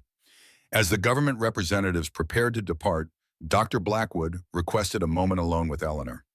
Once the others had moved toward their vehicles, he spoke with unusual directness. Mrs. Walker, the competition you're witnessing isn't merely bureaucratic. There are fundamental disagreements about how Lawford's system should be utilized in modern applications. Some believe the mathematical principles should be integrated into current encryption standards, while others advocate maintaining separation to preserve their unique security advantages. The warning suggested deeper policy conflicts beyond territorial positioning. Eleanor recognized echoes of classic intelligence debates about maintaining security through obscurity versus implementing transparent standards subject to collective improvement. William believed Lawford's system should remain independent from government encryption precisely because official standards inevitably become compromised. Blackwood continued, "The Guardian Protocol exists to preserve alternatives when primary systems fail mathematical insurance against catastrophic security breaches." This explanation provided clearer purpose for the century-old protection system. The Guardians weren't merely preserving historical artifacts, but maintaining independent security methodologies outside institutional vulnerabilities. Trust your instincts about who genuinely supports the Guardian Protocol versus those seeking to absorb it into official frameworks. Blackwood advised before departing. William selected you for reasons beyond marriage. Your library science background provides pattern recognition skills essential to understanding Lawford's system. The cryptic encouragement left Eleanor with more questions than answers as the government representatives drove away. Rebecca arrived shortly afterward, having deliberately avoided the official meeting to maintain separation between historical documentation and government security reviews. "How did it go?" she asked, noting Eleanor's thoughtful expression. "Complicated." Eleanor replied, describing the competing agency interests and Blackwood's unexpected disclosures about the Guardian Protocol. "William apparently intended me to continue his work protecting these sites, though the full purpose remains unclear." Rebecca considered this information with professional assessment. The historical significance alone would justify preservation, but modern encryption applications explain the extraordinary government interest. If Lawford truly anticipated quantum mathematics, his work represents intellectual achievement beyond anything previously attributed to Confederate science. They spent the afternoon examining Lawford's journal, more systematically documenting the encryption methodology while correlating specific references with William's architectural notes. The system's brilliance became increasingly apparent. Lawford had created a mathematical framework that transcended his era's computational limitations through geometric representation and architectural implementation. He couldn't calculate the complex prime number relationships with 1860s mathematics, Eleanor observed, so he encoded them in physical dimensions and architectural ratios. The buildings became his computation system, preserving calculations he couldn't perform directly. This insight explained why the repositories required physical preservation rather than mere documentation. The structures themselves contain mathematical relationships through their proportions, angles and spatial arrangements, physical embodiments of encryption principles that couldn't be adequately expressed through 19th century mathematical notation. As evening approached, Eleanor received another text from the anonymous contact. Surveillance team changing at 2200 hours. Window for secure departure. Site Alpha requires immediate attention. Black Raven activated. The message suggested both immediate action and specific knowledge of security operations around the station. Black Raven apparently referred to some aspect of the Guardian protocol requiring response, while Site Alpha matched Williams' final journal entry about unauthorized excavation. Eleanor shared the message with Rebecca, who immediately recognized the location. Site Alpha would be the old Whitfield Church property near the Georgia-Tennessee border. It's been abandoned since the 1950s, but recently purchased for commercial development. Groundbreaking was scheduled to begin next week. The timing explained the urgency. Construction equipment would soon disturb whatever remained hidden at the site William had flagged as compromised. The window for secure departure suggested their movement was being monitored with a brief opportunity to travel without surveillance. Eleanor made a rapid decision based on accumulating evidence of William's intentions. I need to examine that site before construction begins. William was concerned about it specifically in his final journal entry. Rebecca offered to accompany her, providing historical expertise and professional credentials that might facilitate access to the abandoned property. They agreed to depart separately during the surveillance gap meeting at a designated location outside potential monitoring. Eleanor returned to Atlanta, gathering essential supplies and Williams' journals containing references to Site Alpha. The anonymous warning had accelerated her timeline, forcing action before she fully understood the implications of the Guardian responsibilities Blackwood had described. At precisely 10:00 p.m., Eleanor observed a vehicle change at the surveillance position near her rental home, confirming the accuracy of her anonymous informant's intelligence. She departed through a neighbor's adjoining yard 20 minutes later, using darkness and indirect routes to reach the predetermined meeting point where Rebecca waited. They drove through the night toward northern Georgia, reviewing Williams' notes about Site Alpha and its historical significance. Originally a small wooden church built in 1867, the structure had been replaced by a stone chapel in 1912, which subsequently fell into disuse as rural population declined. Williams' architectural documentation included detailed measurements and structural assessments beyond normal preservation requirements. He was documenting the mathematical relationships encoded in the building's dimensions, Eleanor realized, comparing Williams' notes with Lawford's encryption methodology. The proportions between specific architectural elements represent key components of the Cipher system. This insight explained why physical preservation of these sites mattered beyond historical significance. The buildings themselves were three-dimensional expressions of mathematical relationships central to Lawford's encryption system. They arrived near the abandoned church property shortly before dawn, approaching cautiously through surrounding woodland rather than using the overgrown access road. The dilapidated stone structure stood silhouetted against the lightening sky, its architectural features still discernible despite decades of neglect. Construction equipment was already positioned nearby, bulldozers and excavators staged for the development project scheduled to begin the following week. Their presence confirmed the urgency of examining the site before its historical features were destroyed. Using Williams' notes, Eleanor identified specific architectural elements mentioned in his documentation: the bell tower's dimensions, the precise spacing between foundation stones, and the geometric relationships between structural supports. These features created a physical representation of mathematical sequences central to Lawford's encryption system. The entire building is a cipher key, Eleanor explained, correlating architectural measurements with encryption parameters. Its proportions encode specific mathematical relationships that generate encryption algorithms. This revelation transformed her understanding of both Lawford's genius and Williams' preservation work. The Confederate cryptographer had created a system that couldn't be documented on paper without revealing its secrets, requiring physical embodiment in architectural structures that appeared unremarkable to uninformed observers. As sunlight strengthened, they entered the abandoned church through a partially collapsed rear wall, mindful of structural hazards. The interior retained elements of its religious purpose: deteriorated pews, a simple altar platform, faded religious imagery on remaining wall sections. Beneath these conventional features, Eleanor recognized the precise geometric relationships documented in William's measurements. Following his notes, she identified a specific location beneath the altar platform where William had noted access point requiring attention. The heavy stone platform had been constructed to appear solid while concealing a narrow space beneath. Using tools they had brought, Eleanor and Rebecca carefully shifted the deteriorating wooden altar to reveal the stone platform beneath. Years of neglect had weakened the structure, allowing them to identify a section that moved slightly when pressure was applied to specific points. Working methodically, they located a release mechanism that allowed a portion of the platform to slide aside, revealing a narrow stone staircase descending into darkness. The hidden access showed no signs of recent disturbance, suggesting William had been the last person to use this entrance. Eleanor led the way downward, flashlight and illuminating stone steps worn smooth by occasional use over generations. The staircase descended approximately 15 feet before opening into a small chamber constructed with remarkable precision. Unlike the deteriorating church above, this hidden room showed no evidence of water damage or structural compromise. The chamber contained a single stone pedestal supporting a metal container approximately 2 feet square. The container was constructed from brass with reinforced corners and a simple locking mechanism that matched William's key perfectly. With trembling hands, Eleanor unlocked the container, lifting its heavy lid to reveal contents that immediately transformed her understanding of what William had been protecting.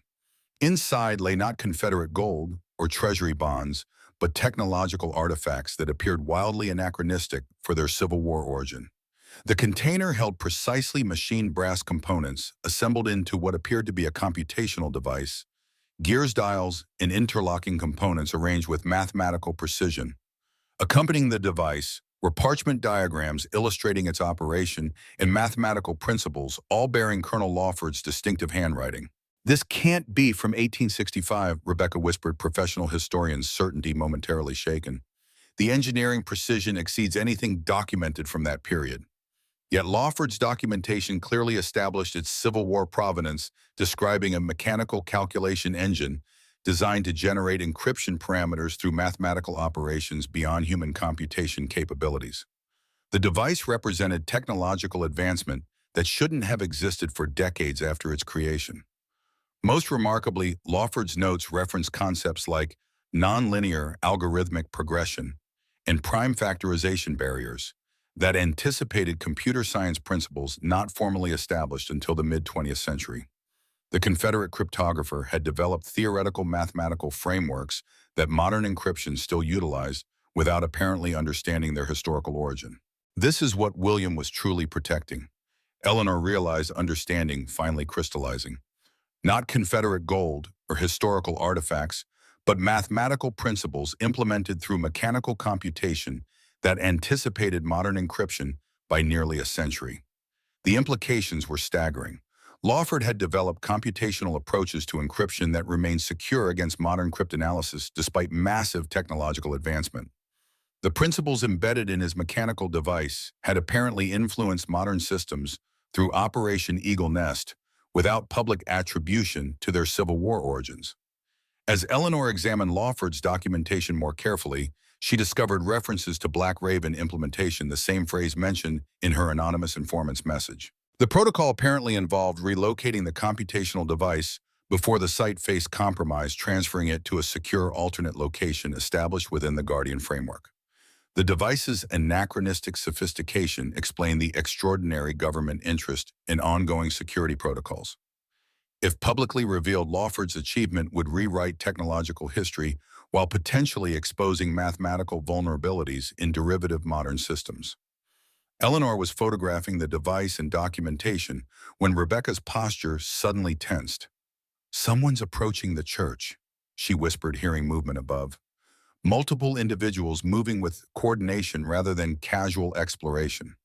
The development confirmed Eleanor's growing concern about surveillance beyond the official government representatives she had met. Someone had tracked their movement to Site Alpha, despite precautions against being followed. "We need to implement the Black Raven protocol," Eleanor decided, recognizing the security situation William had apparently anticipated. The device needs relocation before construction equipment destroys this access point. Working quickly, they secured Lawford's device and documentation in the specialized container, which proved designed for transportation despite its substantial weight. The mechanical calculator had been created for occasional relocation when security required movement between repositories. As they prepared to ascend the staircase, voices became audible in the church above professional communications, suggesting tactical coordination rather than casual exploration. Whoever had followed them possessed both resources and training beyond civilian capabilities. Eleanor recalled Williams' journals mentioning secondary access designed for precisely this contingency. Guardian protocols established generations earlier for securing the repositories against discovery. According to his notes, each site contained alternative egress routes concealed from the primary entrance. Examining the chamber more carefully, Eleanor identified subtle tool marks on a section of the far wall, indicating a panel designed to appear solid while allowing emergency access. Applying pressure to specific points based on the mathematical proportions documented in Lawford's system, she triggered a release mechanism that allowed the panel to swing inward. Beyond lay a narrow tunnel extending into darkness, its construction suggesting expansion of natural limestone formations beneath the church property. Williams' notes had mentioned the region's extensive cave systems, apparently incorporated into the repository design as security features. With sounds of movement growing closer above, Eleanor and Rebecca entered the tunnel with Lawford's device carefully securing the hidden panel behind them. Their flashlights revealed a passage approximately 5 feet high, requiring crouched movement, but providing clear escape from the compromised repository. The tunnel extended several hundred yards, gradually ascending toward the surface before terminating at a concealed exit, camouflaged within a natural rock formation some distance from the church. The emergency egress had been designed to emerge beyond casual observation, allowing guardians to depart without revealing the repository's existence. Emerging into early morning sunlight, they observed the church property from concealment, identifying 3 individuals methodically searching the structure. Their movements suggested professional training, while their nondescript clothing provided no clear agency identification.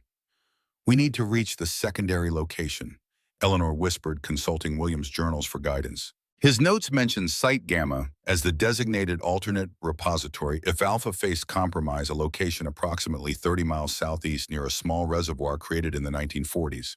As they retreated through woodland toward their vehicle parked some distance away, Eleanor processed the extraordinary implications of their discovery. Lawford's device represented technological achievement far beyond conventional historical understanding of Civil War-era capabilities. Its continued security relevance explained the elaborate protection system maintained through generations of guardians, including William. The anonymous warning about Black Raven activation suddenly made sense. It was the established protocol for relocating Lawford's computational device when a repository faced compromise. Someone with knowledge of the Guardian system had alerted Eleanor to implement established security procedures before construction destroyed the access point. Most significantly, Eleanor now understood why William had led her specifically to continue his work.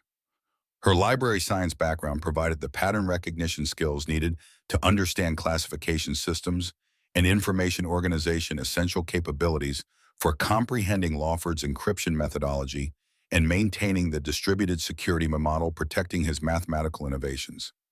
William hadn't merely left Eleanor a historical mystery to solve, but had deliberately positioned her to assume guardian responsibilities he could no longer fulfill.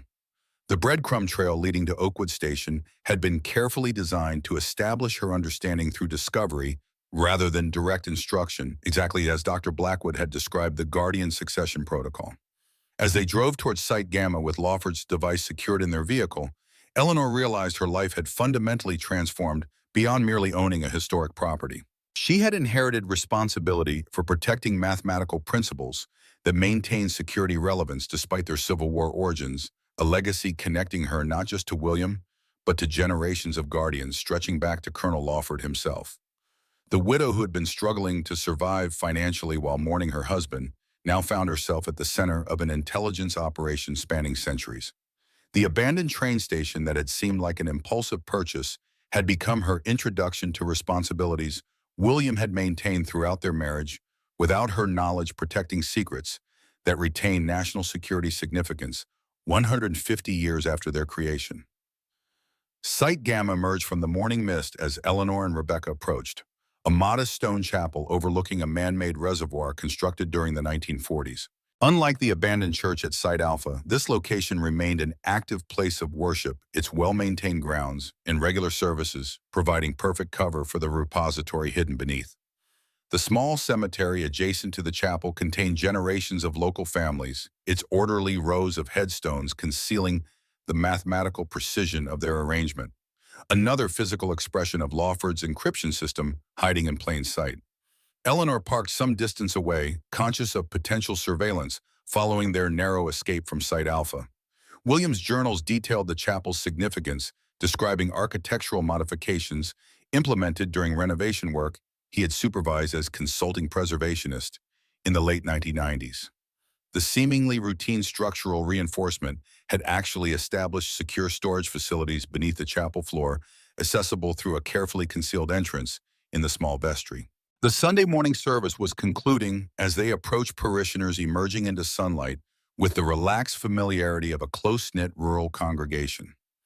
Eleanor and Rebecca joined the departing worshippers with natural ease, two more visitors paying respects at the historic chapel, while actually assessing security conditions before accessing the repository. The elderly minister greeted them warmly at the door, his weathered face crinkling with genuine welcome. "Lovely to have visitors. Are you interested in our little chapel's history? We celebrated our sesquicentennial just last year." Eleanor recognized the specific phrasing from Williams' notes, a verbal recognition signal established within the Guardian Protocol. This unassuming minister was a knowing protector, one of the local contacts who maintained casual surveillance while pursuing their genuine religious vocations.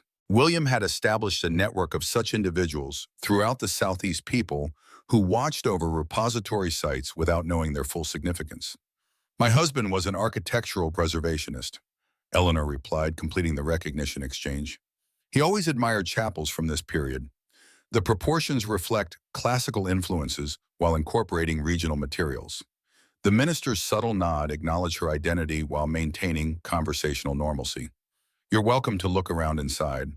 I'll be in my office if you have any questions about the construction or history." His departure left them alone in the chapel's main sanctuary, where late morning light streamed through simple stained glass windows, casting colored patterns across wooden pews. To uninformed observers, the space presented merely charming 19th century craftsmanship. Yet Eleanor recognized the precise mathematical relationships embedded within its dimensions, the same encryption principles expressed through different architectural vocabulary. Following Williams' documentation, Eleanor located the vestry entrance, concealed behind a modest altar tapestry. The small chamber beyond contained typical ministerial supplies, communion implements, religious vestments, service materials, organized on simple shelving. Only careful measurement would reveal that one section of stone flooring exhibited subtly different mortar composition than surrounding areas. Eleanor identified the access mechanism disguised within decorative floor medallions, applying pressure to specific points in the sequence, documented in Williams' journal. The centuries-old system relied on mechanical ingenuity rather than electronic security, making it immune to technological countermeasures while requiring specific knowledge for activation. The stone section shifted with barely audible mechanical movement, revealing a narrow staircase descending into darkness. Unlike Site Alpha's emergency evacuation, they secured the entrance behind them, maintaining the repository's secrecy from potential observers. The chamber below mirrored the one they had fled, though in significantly better condition due to ongoing maintenance William had supervised. The temperature-controlled environment provided optimal preservation for historical documents and mechanical components, while structural reinforcement ensured stability despite decades of use. Eleanor placed Lawford's computational device on the stone pedestal designed for its dimensions, the brass container settling into position with mechanical precision. According to Guardian protocols documented in Williams' journals, each repository contained complementary components of Lawford's system distributed to prevent complete compromise from any single location being discovered. The chamber contained additional historical materials, leather-bound journals documenting each Guardian's tenure, technical diagrams showing evolutionary refinements to Lawford's original system, and mechanical components that apparently interfaced with the computational device they had retrieved from Site Alpha.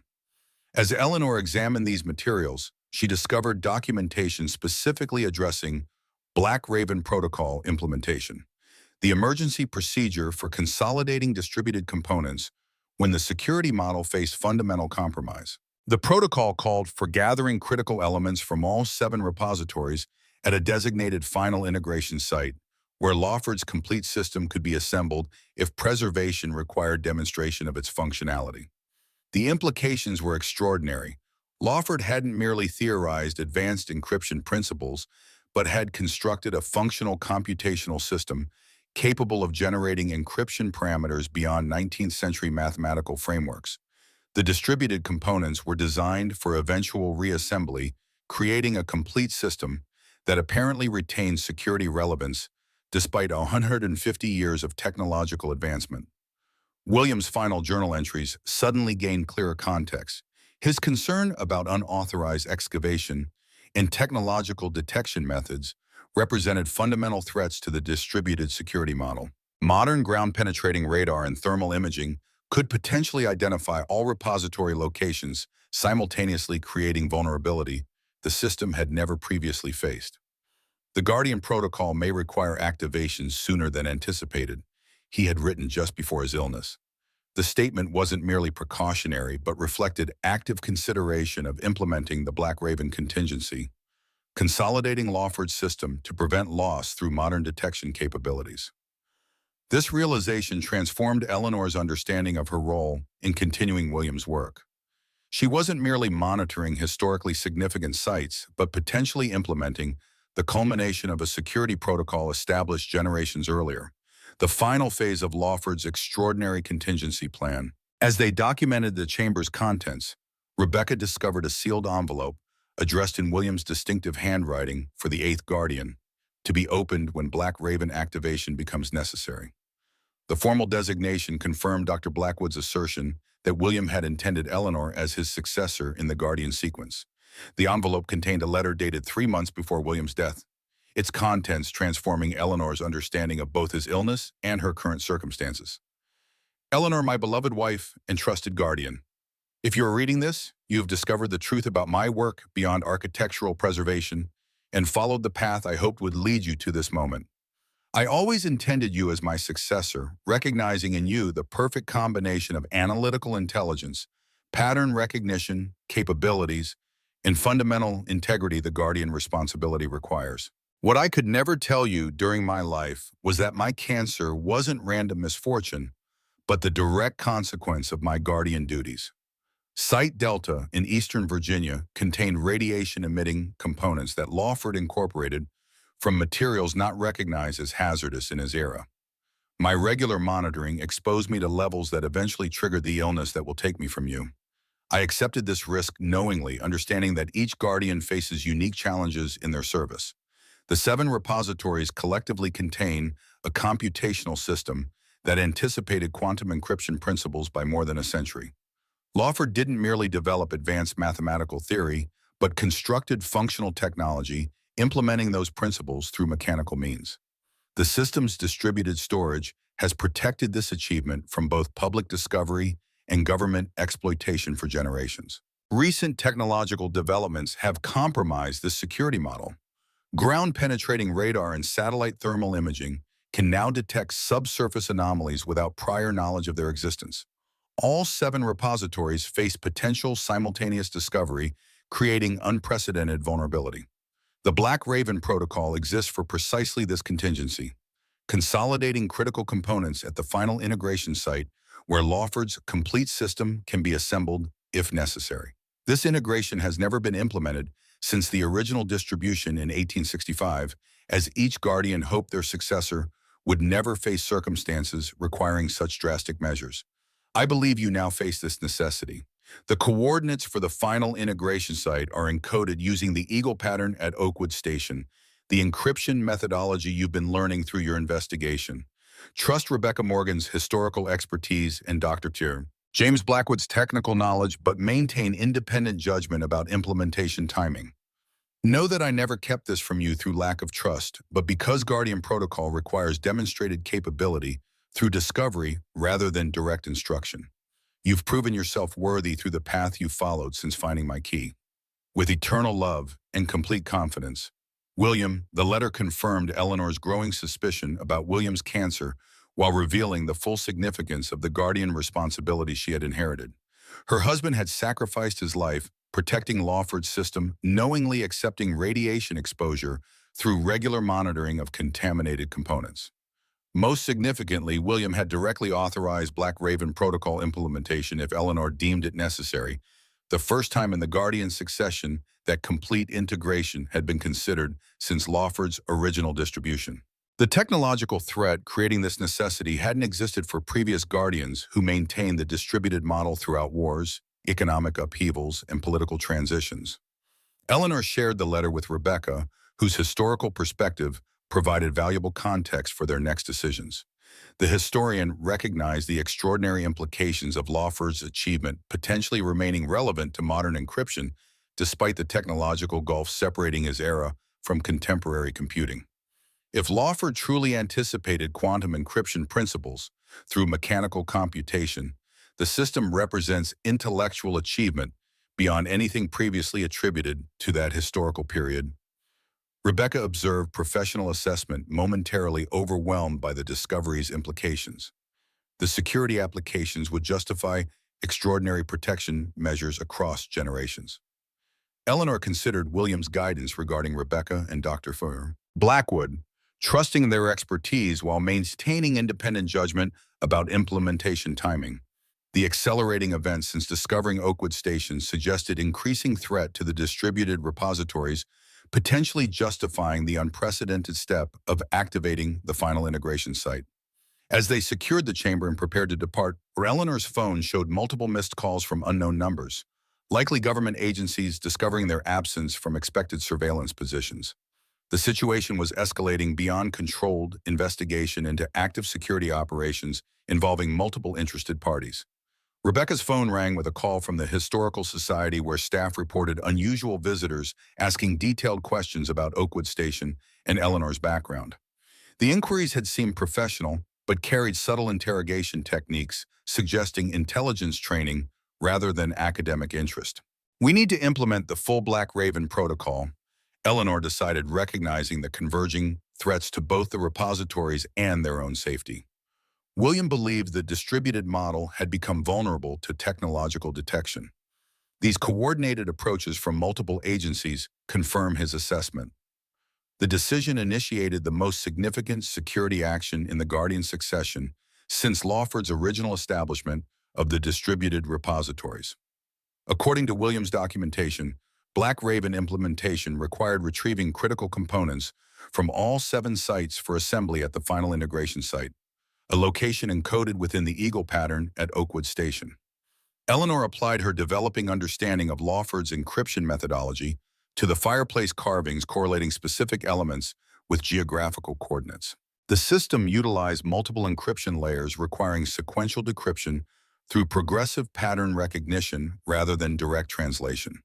The eagle's eye position established the prime meridian reference, while surrounding leaf clusters provided numerical values for coordinate calculation.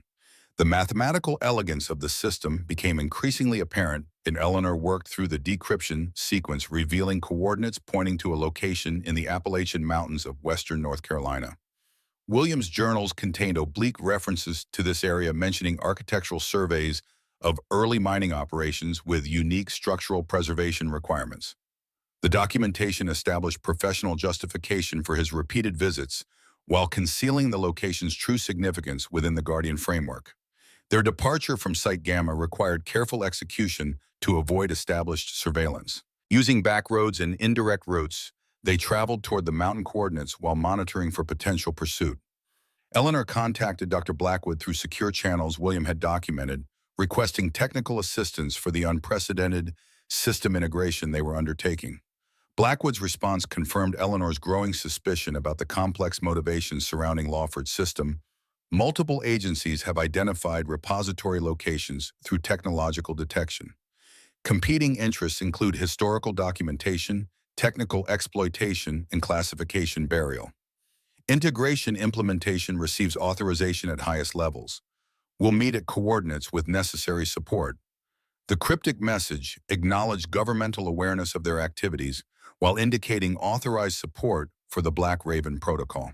Blackwood apparently represented official sanction for integration implementation, though the competing interests he mentioned suggested continued conflict about Lawford's system's ultimate disposition.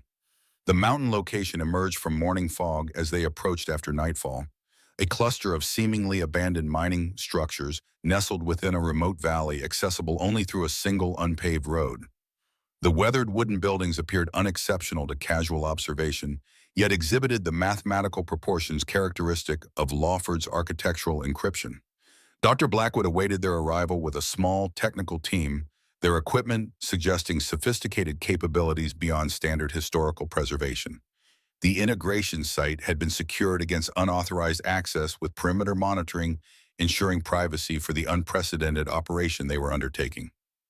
Mrs. Walker, you've made extraordinary progress understanding the Guardian protocol, Blackwood acknowledged as they transferred Lawford's computational device from their vehicle. William would be proud of how quickly you've assumed responsibility under challenging circumstances. The personal reference to William reminded Eleanor that Blackwood had known her husband professionally for decades, sharing knowledge of the Guardian succession that had shaped William's career choices and ultimately contributed to his death. The connection provided tentative trust despite the complex governmental interests Blackwood straddled. Inside the primary structure, Eleanor discovered an integration facility William had apparently prepared during his final years. Specialized equipment designed to examine, document, and potentially activate Lawford's complete system once all components were assembled. The preparations suggested William had anticipated Black Raven implementation becoming necessary, establishing infrastructure for his successor before his illness prevented completion. William initiated preliminary integration preparations 3 years ago, Blackwood explained, confirming Eleanor's assessment. His monitoring identified increasing vulnerability through technological detection methods, though he hoped implementation wouldn't become necessary during his guardianship. The facility contained modern testing equipment alongside historical documentation, an integration of contemporary technology with 19th century mechanical computation that represented the Guardian protocol's practical evolution across generations. Each Guardian had maintained Lawford's system while adapting protection methods to changing technological environments, preserving core principles while evolving implementation approaches. The remaining components from sites Beta Delta Echo and Foxtrot have been secured and transported here. Blackwood continued indicating sealed containers similar to those Eleanor had retrieved. Each repository faced increasing surveillance from multiple agencies, confirming William's assessment about technological vulnerability. The consolidated components represented the complete Lawford system, distributed across 7 locations for 150 years, and now reassembled for the first time since the Confederacy's collapse.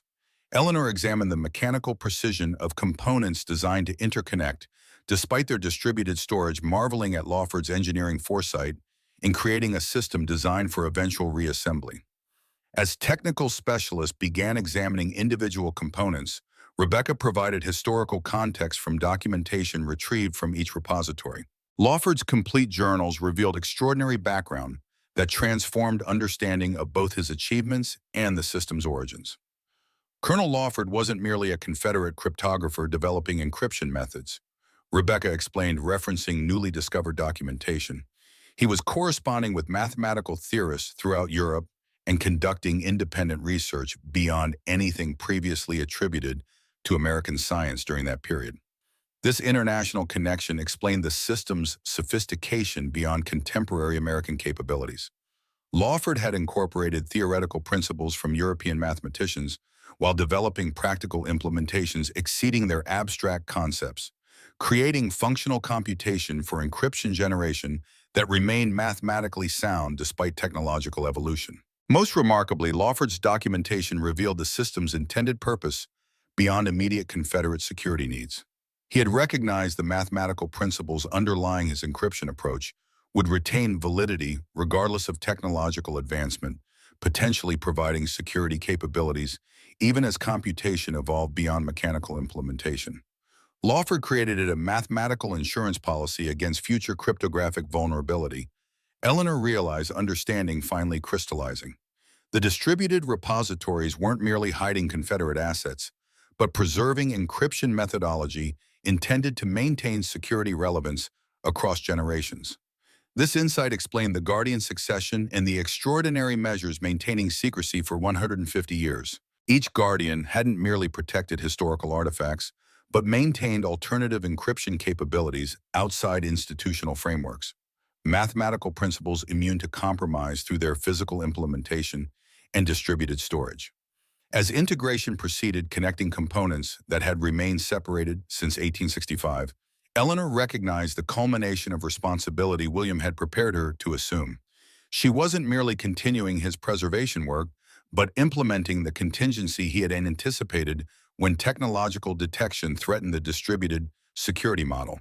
The assembled system revealed Lawford's true genius, a mechanical computational device generating encryption parameters through physical operations, representing mathematical principles that anticipated quantum approaches. The brass components, precisely machined despite 1860s technological limitations, collectively implemented algorithmic operations that modern computers perform through electronic calculation. The mathematical approach remains valid despite implementation evolution from mechanical to electronic to quantum computation. Blackwood explained, professional assessment confirming Eleanor's understanding. Lawford identified underlying mathematical constants that transcend specific technological implementation. This timeless quality explained why intelligence agencies maintained interest in the system despite technological advancement. Lawford had identified encryption principles that remained secure against evolving computational capabilities precisely because they addressed fundamental mathematical relationships rather than implementation-specific techniques. As technical documentation proceeded, Eleanor examined William's personal records secured at the integration site. His journals contain more detailed information than versions kept at their home, revealing deeper purpose behind his architectural preservation career and its connection to Guardian responsibilities. The Guardian protocol exists because government encryption standards inevitably face compromise through institutional vulnerabilities, William had written. Lawford's system remains secure precisely because it exists outside official frameworks maintained through personal responsibility rather than institutional protocols. This independence explained the civilian succession model rather than government administration. Each Guardian selected their successor based on personal trust and demonstrated capabilities rather than institutional affiliation. The system had survived precisely because it operated adjacent to rather than within formal intelligence structures vulnerable to penetration or compromise. The integration process revealed another extraordinary aspect of Lawford's foresight. The computational device was designed to generate encryption parameters without revealing the underlying mathematical principles to its operators. The physical implementation preserved security even during active use, allowing application without exposing the fundamental algorithms to potential compromise. Lawford created practical security through mathematical obscurity. Eleanor observed, recognizing parallels with modern encryption approaches. The system generates secure parameters without requiring operators to understand the underlying mathematical principles. This insight explained why complete integration had never previously been implemented despite technological evolution. The distributed components collectively contain Lawford's complete methodology, but individual repositories provided sufficient capability for parameter generation without requiring full system assembly that might risk comprehensive compromise. As integration neared completion, connecting the final components from distributed storage, Eleanor received an urgent communication from Rebecca, who had been examining historical documentation with her professional historian's perspective. There's something extraordinary in Lawford's personal correspondence. Rebecca reported excitement overcoming professional reserve. Letters between Lawford and William Walker, dated 1872 through 1880, discussing ongoing refinement of the encryption system and establishment of the Guardian Protocol. The name created immediate recognition. William Walker appeared on the Guardian's succession list as General Thomas Beauregard, 1865 to 1880, the first Guardian following Lawford himself. The correspondence revealed their relationship extended beyond professional collaboration to personal friendship, with Lawford's terminal illness prompting formal succession planning. Most remarkably, Rebecca had discovered genealogical documentation establishing direct lineage between the original William Walker and Eleanor's husband, connecting the guardian's succession through family relationship across generations. William Walker had been Eleanor's husband's great-great-grandfather, establishing family responsibility for Lawford's system that transcended mere professional assignment. This revelation transformed Eleanor's understanding of William's commitment to the Guardian Protocol. He hadn't merely inherited professional responsibility, but continued family obligation established 7 generations earlier. An unbroken succession protecting Lawford's system through direct ascendancy rather than merely institutional affiliation. William wasn't randomly selected for NSA cryptanalysis work. Eleanor realized understanding, crystallizing with this genealogical connection. His family history provided cryptographic background through generations of Guardian service, creating natural capability that intelligence agencies recognized without knowing its origin. This generational connection explained Williams' extraordinary capability with historical encryption systems. He had inherited both intellectual aptitude and family knowledge transmitted through private documentation outside official channels. The architectural preservation career that seemed like dramatic career change actually represented continuation of family tradition under professional cover. Most significantly, the genealogical documentation included Lawford's personal letter to the original William Walker establishing the Guardian Protocol's fundamental purpose.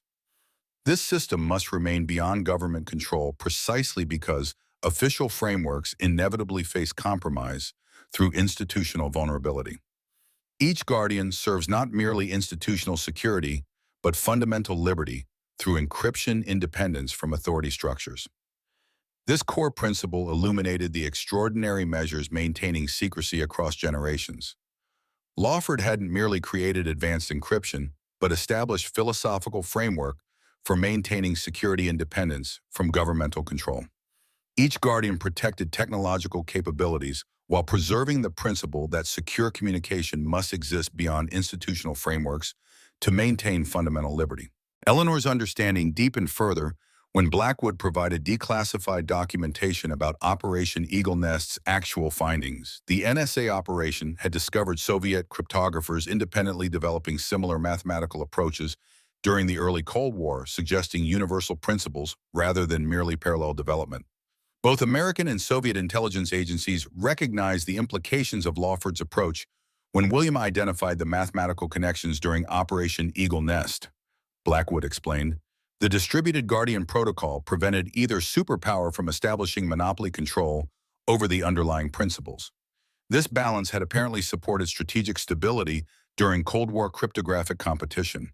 Neither superpower could achieve comprehensive advantage because Lawford's system remained outside governmental control through the Guardian succession. Williams' participation in Operation Eagle Nest had identified these connections while maintaining Guardian independence from institutional exploitation. As integration completion approached connecting the final components of Lawford's system, Eleanor received urgent communication from security personnel monitoring the perimeter. Multiple vehicles were approaching the remote location, their coordinated movement suggesting organized operation rather than coincidental arrival. Blackwood confirmed Eleanor's suspicion about continuing interagency competition despite his authorized presence. The DIA supports Black Raven implementation for historical documentation while maintaining classification security. Other agencies maintain different perspectives about potential exploitation or classification burial. The approaching vehicles represented competing governmental interests regarding Lawford's system, historical preservation, technical exploitation and suppression through classification. Despite Blackwood's senior position, interagency rivalry continued regarding the extraordinary mathematical principles Lawford had developed that retained security relevance 150 years after their creation. Eleanor made rapid decision based on accumulating understanding of the Guardian Protocol's core purpose. Complete documentation but maintain operational security. The Guardian Protocol exists specifically to preserve independence from institutional control. Exactly what these competing agencies represent. The decision aligned with Williams' guidance while honoring Lawford's original intent. The Guardian responsibility wasn't merely preserving historical artifacts, but maintaining encryption independence from governmental control, a philosophical principle that transcended specific technological implementation. As integration completed connecting the final components of Lawford's system, the assembled device demonstrated functional operation generating encryption parameters through mechanical computation. Technical documentation captured this operation while maintaining security protocols William had established during his preparatory work. The approaching vehicles arrived as documentation concluded, revealing representatives from multiple agencies, including CIA, FBI, and National Security Council oversight personnel. Their coordinated presence confirmed the extraordinary governmental interest in Lawford's system. Now that technological detection had compromised the distributed security model maintained for 150 years. Agent Harris from the CIA approached with professional courtesy, masking institutional determination. Mrs. Walker, the integrated system represents classified technology requiring secure handling under established protocols. Will assume responsibility for transportation to appropriate facilities. The bureaucratic phrasing barely concealed the fundamental claim. Government authority asserting control over technology that had remained independent since its creation. The competing agencies maintained different perspectives about appropriate disposition, but all represented institutional frameworks Lawford had specifically designed his system to remain beyond. Eleanor's response drew from deepened understanding of the Guardian Protocol's purpose and William's final guidance. The Guardian Protocol exists specifically to maintain independence from institutional control. Complete documentation has been secured while preserving operational security consistent with established succession. This measured assertion established continuing Guardian authority while acknowledging legitimate security concerns. Eleanor wasn't rejecting appropriate classification, but maintaining the fundamental independence Lawford had established through civilian succession rather than governmental administration. The standoff reflected competing principles regarding encryption control, institutional security frameworks, versus independent civilian stewardship. William had navigated this balance throughout his Guardian service, maintaining government clearance while preserving protocol independence from institutional control. Dr. Blackwood provided unexpected support leveraging senior authority while respecting Guardian autonomy. Mrs. Walker has implemented Black Raven Protocol with authorized oversight while maintaining established succession principles. Complete documentation satisfies historical preservation requirements while classification security remains intact. His diplomatic intervention acknowledged legitimate agency interests while supporting Guardian independence. The balanced approach William had apparently maintained throughout his service. The competing agencies maintained different perspectives, but Blackwood's seniority provided temporary resolution, allowing documentation completion without immediate confrontation. As tension gradually subsided, Eleanor received final confirmation of the genealogical connection that transformed her understanding of William's life and her current responsibility. Rebecca had discovered Lawford's personal journal, establishing the original William Walker as his designated successor, specifically because their collaborative development of the encryption system had created shared understanding, transcending institutional affiliation. I entrust this system to William Walker, not through governmental authority, but personal conviction regarding his mathematical understanding and philosophical commitment to encryption independence. Lawford had written as illness approached. Each successive Guardian must maintain this independence while adapting protection methods to evolving technological environments. This founding principle had guided Guardian succession through 7 generations, with each successor chosen for demonstrated capability rather than institutional position. William had selected Eleanor through the same careful assessment, recognizing her library science background, provided pattern recognition capabilities essential for understanding Lawford's system, while her personal integrity ensured philosophical commitment to its independent preservation. Most remarkably, the genealogical documentation revealed Eleanor's own connection to this lineage. Her maternal grandmother descended from the Walker family that had maintained Guardian succession through generations. William hadn't merely selected his wife through romantic connection, but recognized shared heritage that historically united their families through Guardian service. This revelation completed Eleanor's understanding of her inherited responsibility. She wasn't merely continuing William's work, but assuming family obligation that connected her through both marriage and distant blood relation to Lawford's original succession planning. The Guardian Protocol that had seemed mysterious inheritance now represented continuation of family legacy established generations before her birth. As documentation concluded and agency representatives established interim security protocols, Eleanor recognized the fundamental balance she would maintain moving forward. The Guardian Protocol would continue its essential independence while acknowledging legitimate classification requirements, the same balanced approach William had maintained throughout his service. The abandoned train station that had initially seemed impulsive financial risk had become her introduction to responsibilities spanning generations. The widow struggling with financial hardship and personal loss had discovered purpose, transcending immediate circumstances, continuing protection for mathematical principles that maintain security relevance 150 years after their development, while preserving the philosophical commitment to encryption independence that gave them enduring significance. William's final journal entry gained profound meaning through this completed understanding.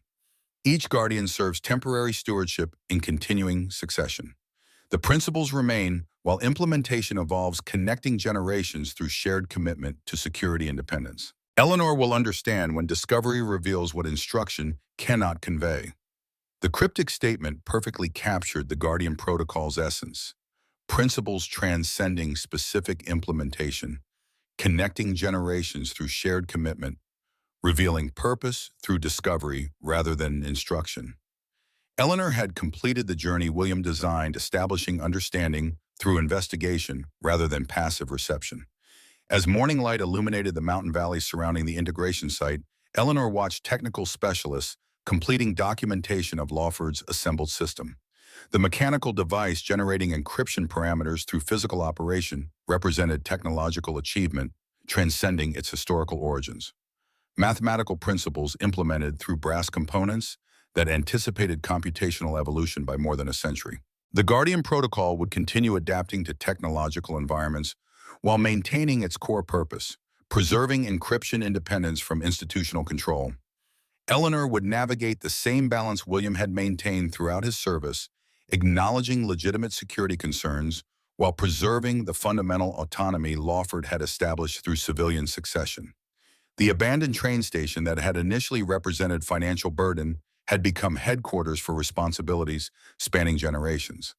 Eleanor would restore the structure while maintaining its cryptographic significance, preserving the eagle pattern that had protected Lawford's secrets for 150 years. The Historical Society position provided perfect professional cover for ongoing guardian responsibilities, just as William's architectural preservation work had concealed his security activities. Most importantly, Eleanor had discovered purpose transcending financial hardship and personal loss, continuing protection for principles that maintain significance beyond immediate circumstances. The widow struggling to survive had found meaning connecting her to both husband and history through shared commitment to values transcending generations. The train station's restoration would preserve not merely historical architecture, but continuing Guardian's tradition, established when Colonel Lawford first recognized that secure communication must exist beyond governmental control to maintain fundamental liberty. Eleanor would honor that tradition while adapting protection methods to modern technological environments. The Eighth Guardian continuing succession that had preserved mathematical principles and philosophical commitment for 150 years. As she watched dawn illuminate the mountain valley, Eleanor understood William's final gift transcended financial inheritance or property rights. He had entrusted her with continuing family legacy established generations earlier, responsibilities connecting her to history through shared commitment to principles that maintained relevance despite technological evolution. The Guardian Protocol would continue through her stewardship, preserving Lawford's extraordinary achievement while maintaining the independence that gave it enduring significance. 5 years after Eleanor Walker purchased an abandoned train station, with her last financial resources, Oakwood Station, stands restored to its Victorian elegance. The once dilapidated structure now serves as regional headquarters for the Southeastern Historical Preservation Trust, its architectural details meticulously rehabilitated under Eleanor's supervision. The ticket counter, where dust once gathered, now displays educational materials about 19th century transportation networks, while the waiting room hosts rotating exhibitions about Civil War-era communication systems.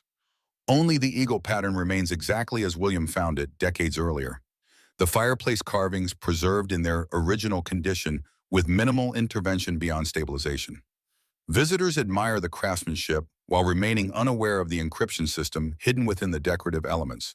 Tour guides mention the fireplace as characteristic Victorian ornamentation, with eagle motif typical of post-war patriotic symbolism, technically accurate while deliberately incomplete. The historical society position that originally drew Eleanor to Oakwood has expanded to full-time directorship of the Preservation Trust, providing professional credibility for her continued presence at the station. Rebecca Morgan serves as research director, coordinating academic relationships with regional universities, while maintaining discretion about certain historical documentation that remains secured rather than publicly accessible. The financial burden that once threatened Eleanor's survival has been resolved through modest government stipend, acknowledging her specialized historical consultation services, bureaucratic phrasing that conceals ongoing guardian responsibilities within legitimate professional compensation. The arrangement provides sufficient resources for comfortable living without extravagance that might attract unwanted attention. Interagency competition regarding Lawford's system reached uneasy equilibrium following Black Raven implementation. Technical documentation remains classified under shared jurisdiction, while the physical components return to distributed storage under modernized security protocols. No single agency gained exclusive control, preserving the balanced approach William maintained throughout his service. Dr. Blackwood retired from active government service, but continues occasional consultation regarding historical cryptography, providing continuing connection between official security frameworks and guardian independence. The relationship maintains professional courtesy while acknowledging fundamental philosophical differences about encryption control that neither side fully reconciles. Eleanor's daughter, Amanda, returned from Spain following William's death, initially intending temporary support during her mother's adjustment, but gradually becoming involved in the Preservation Trust's educational programs. Her linguistic background proved valuable for analyzing Lawford's international correspondence with European mathematicians, revealing broader intellectual context for his cryptographic innovations. Most significantly, Eleanor established the William Walker Memorial Scholarship, supporting students pursuing interdisciplinary studies connecting historical preservation with mathematics and information security. The program identifies promising candidates who might eventually continue guardian tradition through natural aptitude rather than institutional selection, maintaining Lawford's civilian succession model while adapting to contemporary educational environments. The 7 repository sites remain under casual surveillance through local contacts similar to those William established. Ordinary citizens with genuine commitment to historical preservation who watch over significant locations without knowing their full cryptographic importance. Modern security systems supplement these human networks using technology to serve guardian purposes rather than compromise distributed security. Eleanor occasionally visits Site Alpha, now preserved as historical landmark after commercial development plans were quietly redirected through Preservation Trust intervention. The abandoned church and surrounding property received historical designation, preventing structural modification, while ground-penetrating radar surveys by legitimate archaeological teams documented subterranean features without revealing their cryptographic significance. The technical documentation secured during Black Raven implementation receives periodic review by specialized analysts under classified protocols. Their finding is confirming Lawford's mathematical principles maintain relevance despite technological evolution through quantum computing and artificial intelligence applications. The original theoretical framework anticipated computational developments by more than a century, confirming William's assessment about its enduring security significance. Eleanor maintains private journals continuing William's documentation, tradition recording guardian activities while preserving operational security through personal stewardship rather than institutional processing. The journals remain secured at Oakwood Station within modern protection systems disguised as climate control for historical preservation. Technological security serving guardian independence rather than compromising distributed protocols. The relationship between Eleanor's guardian responsibilities and government security frameworks remains pragmatically balanced rather than ideologically pure, acknowledging legitimate classification concerns while maintaining civilian stewardship outside institutional control. This compromise reflects William's practical approach throughout his service, finding workable equilibrium between competing principles rather than absolutist positions.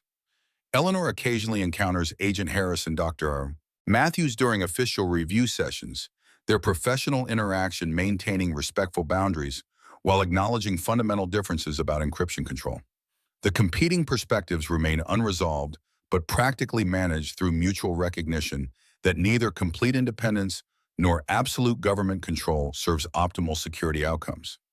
The historical significance of Lawford's achievement received limited academic acknowledgement through carefully curated publications establishing his mathematical contributions without revealing cryptographic applications.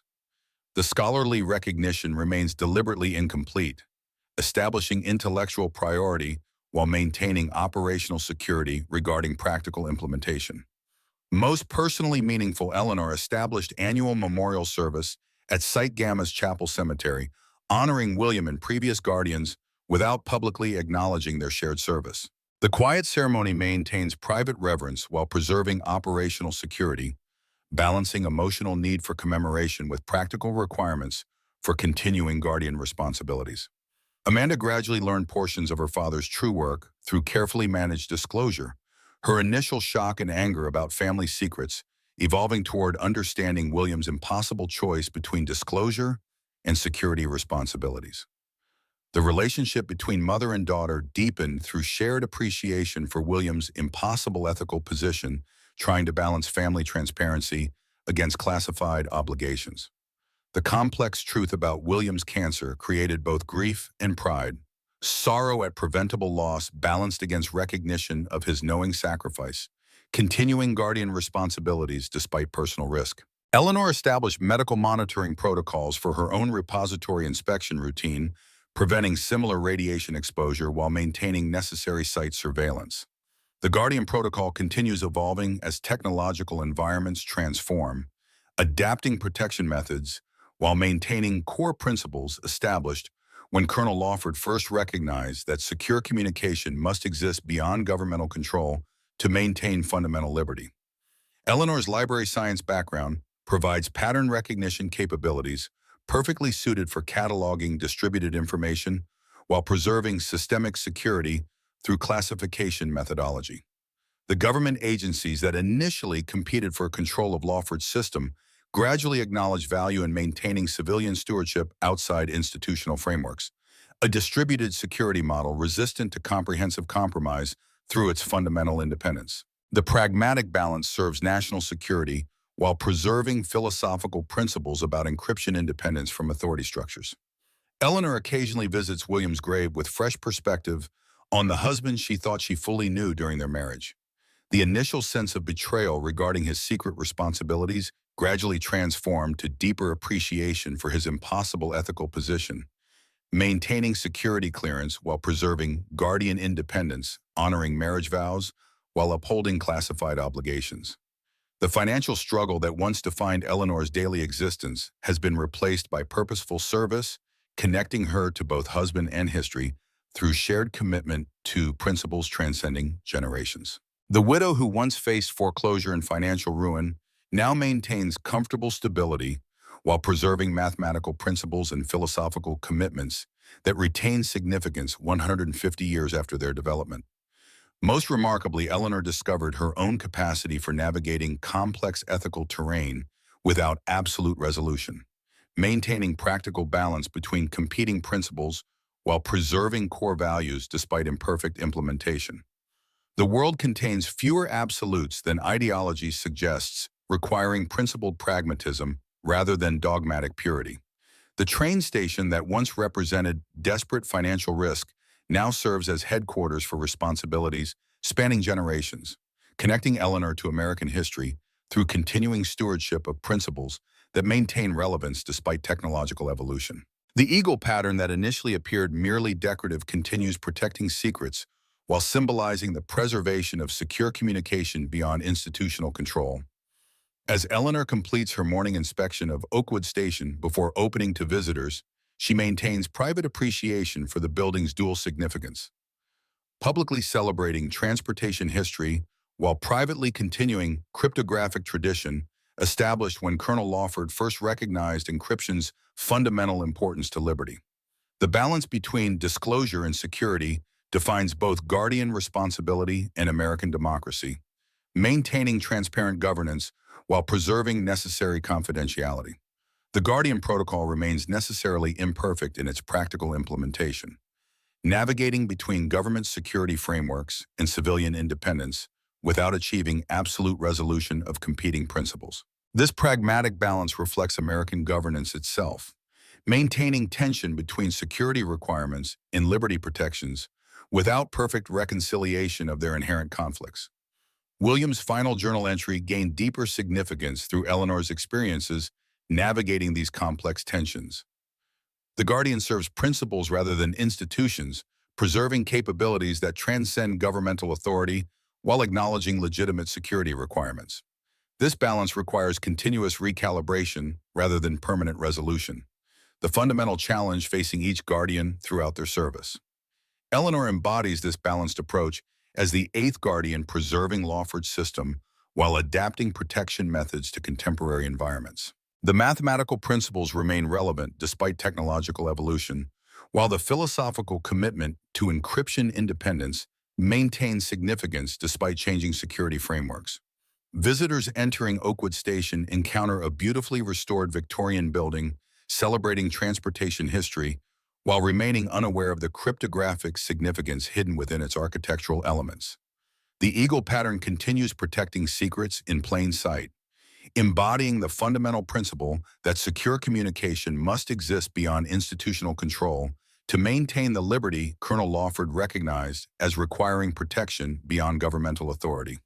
As Eleanor welcomes the day's first visitors, she balances public historical education with private Guardian responsibilities, maintaining Williams' practical approach to impossible ethical positions without perfect resolution. The seemingly abandoned train station that once represented financial desperation now serves continuing principles connecting Eleanor to American history through responsibilities that maintain relevance across generations.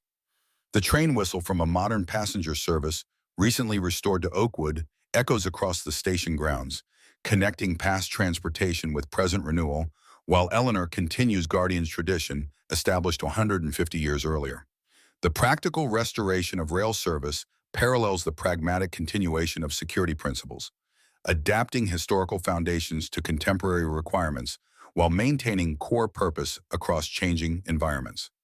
America moves forward by honoring its past while adapting to present challenges, preserving foundational principles while evolving their practical implementation. Eleanor's Guardian service embodies this national character, maintaining Lawford's mathematical innovations and philosophical commitments while adapting protection methods to technological evolution beyond anything the Confederate cryptographer could have anticipated. The eagle still watches over Oakwood Station, its carved eyes overlooking visitors who admire its craftsmanship without recognizing its significance. The Guardian Protocol continues through Eleanor's stewardship, preserving security independence while acknowledging institutional frameworks. The balanced approach William maintained throughout his service, now continuing through his chosen successor. The widow who purchased an abandoned train station with her last resources continues traditions spanning generations, finding purpose beyond personal circumstance through commitment to principles maintaining relevance despite technological evolution. The eagle's message remains secure through Eleanor's guardianship, connecting America's past to its future through principled protection of capabilities, preserving liberty across changing times.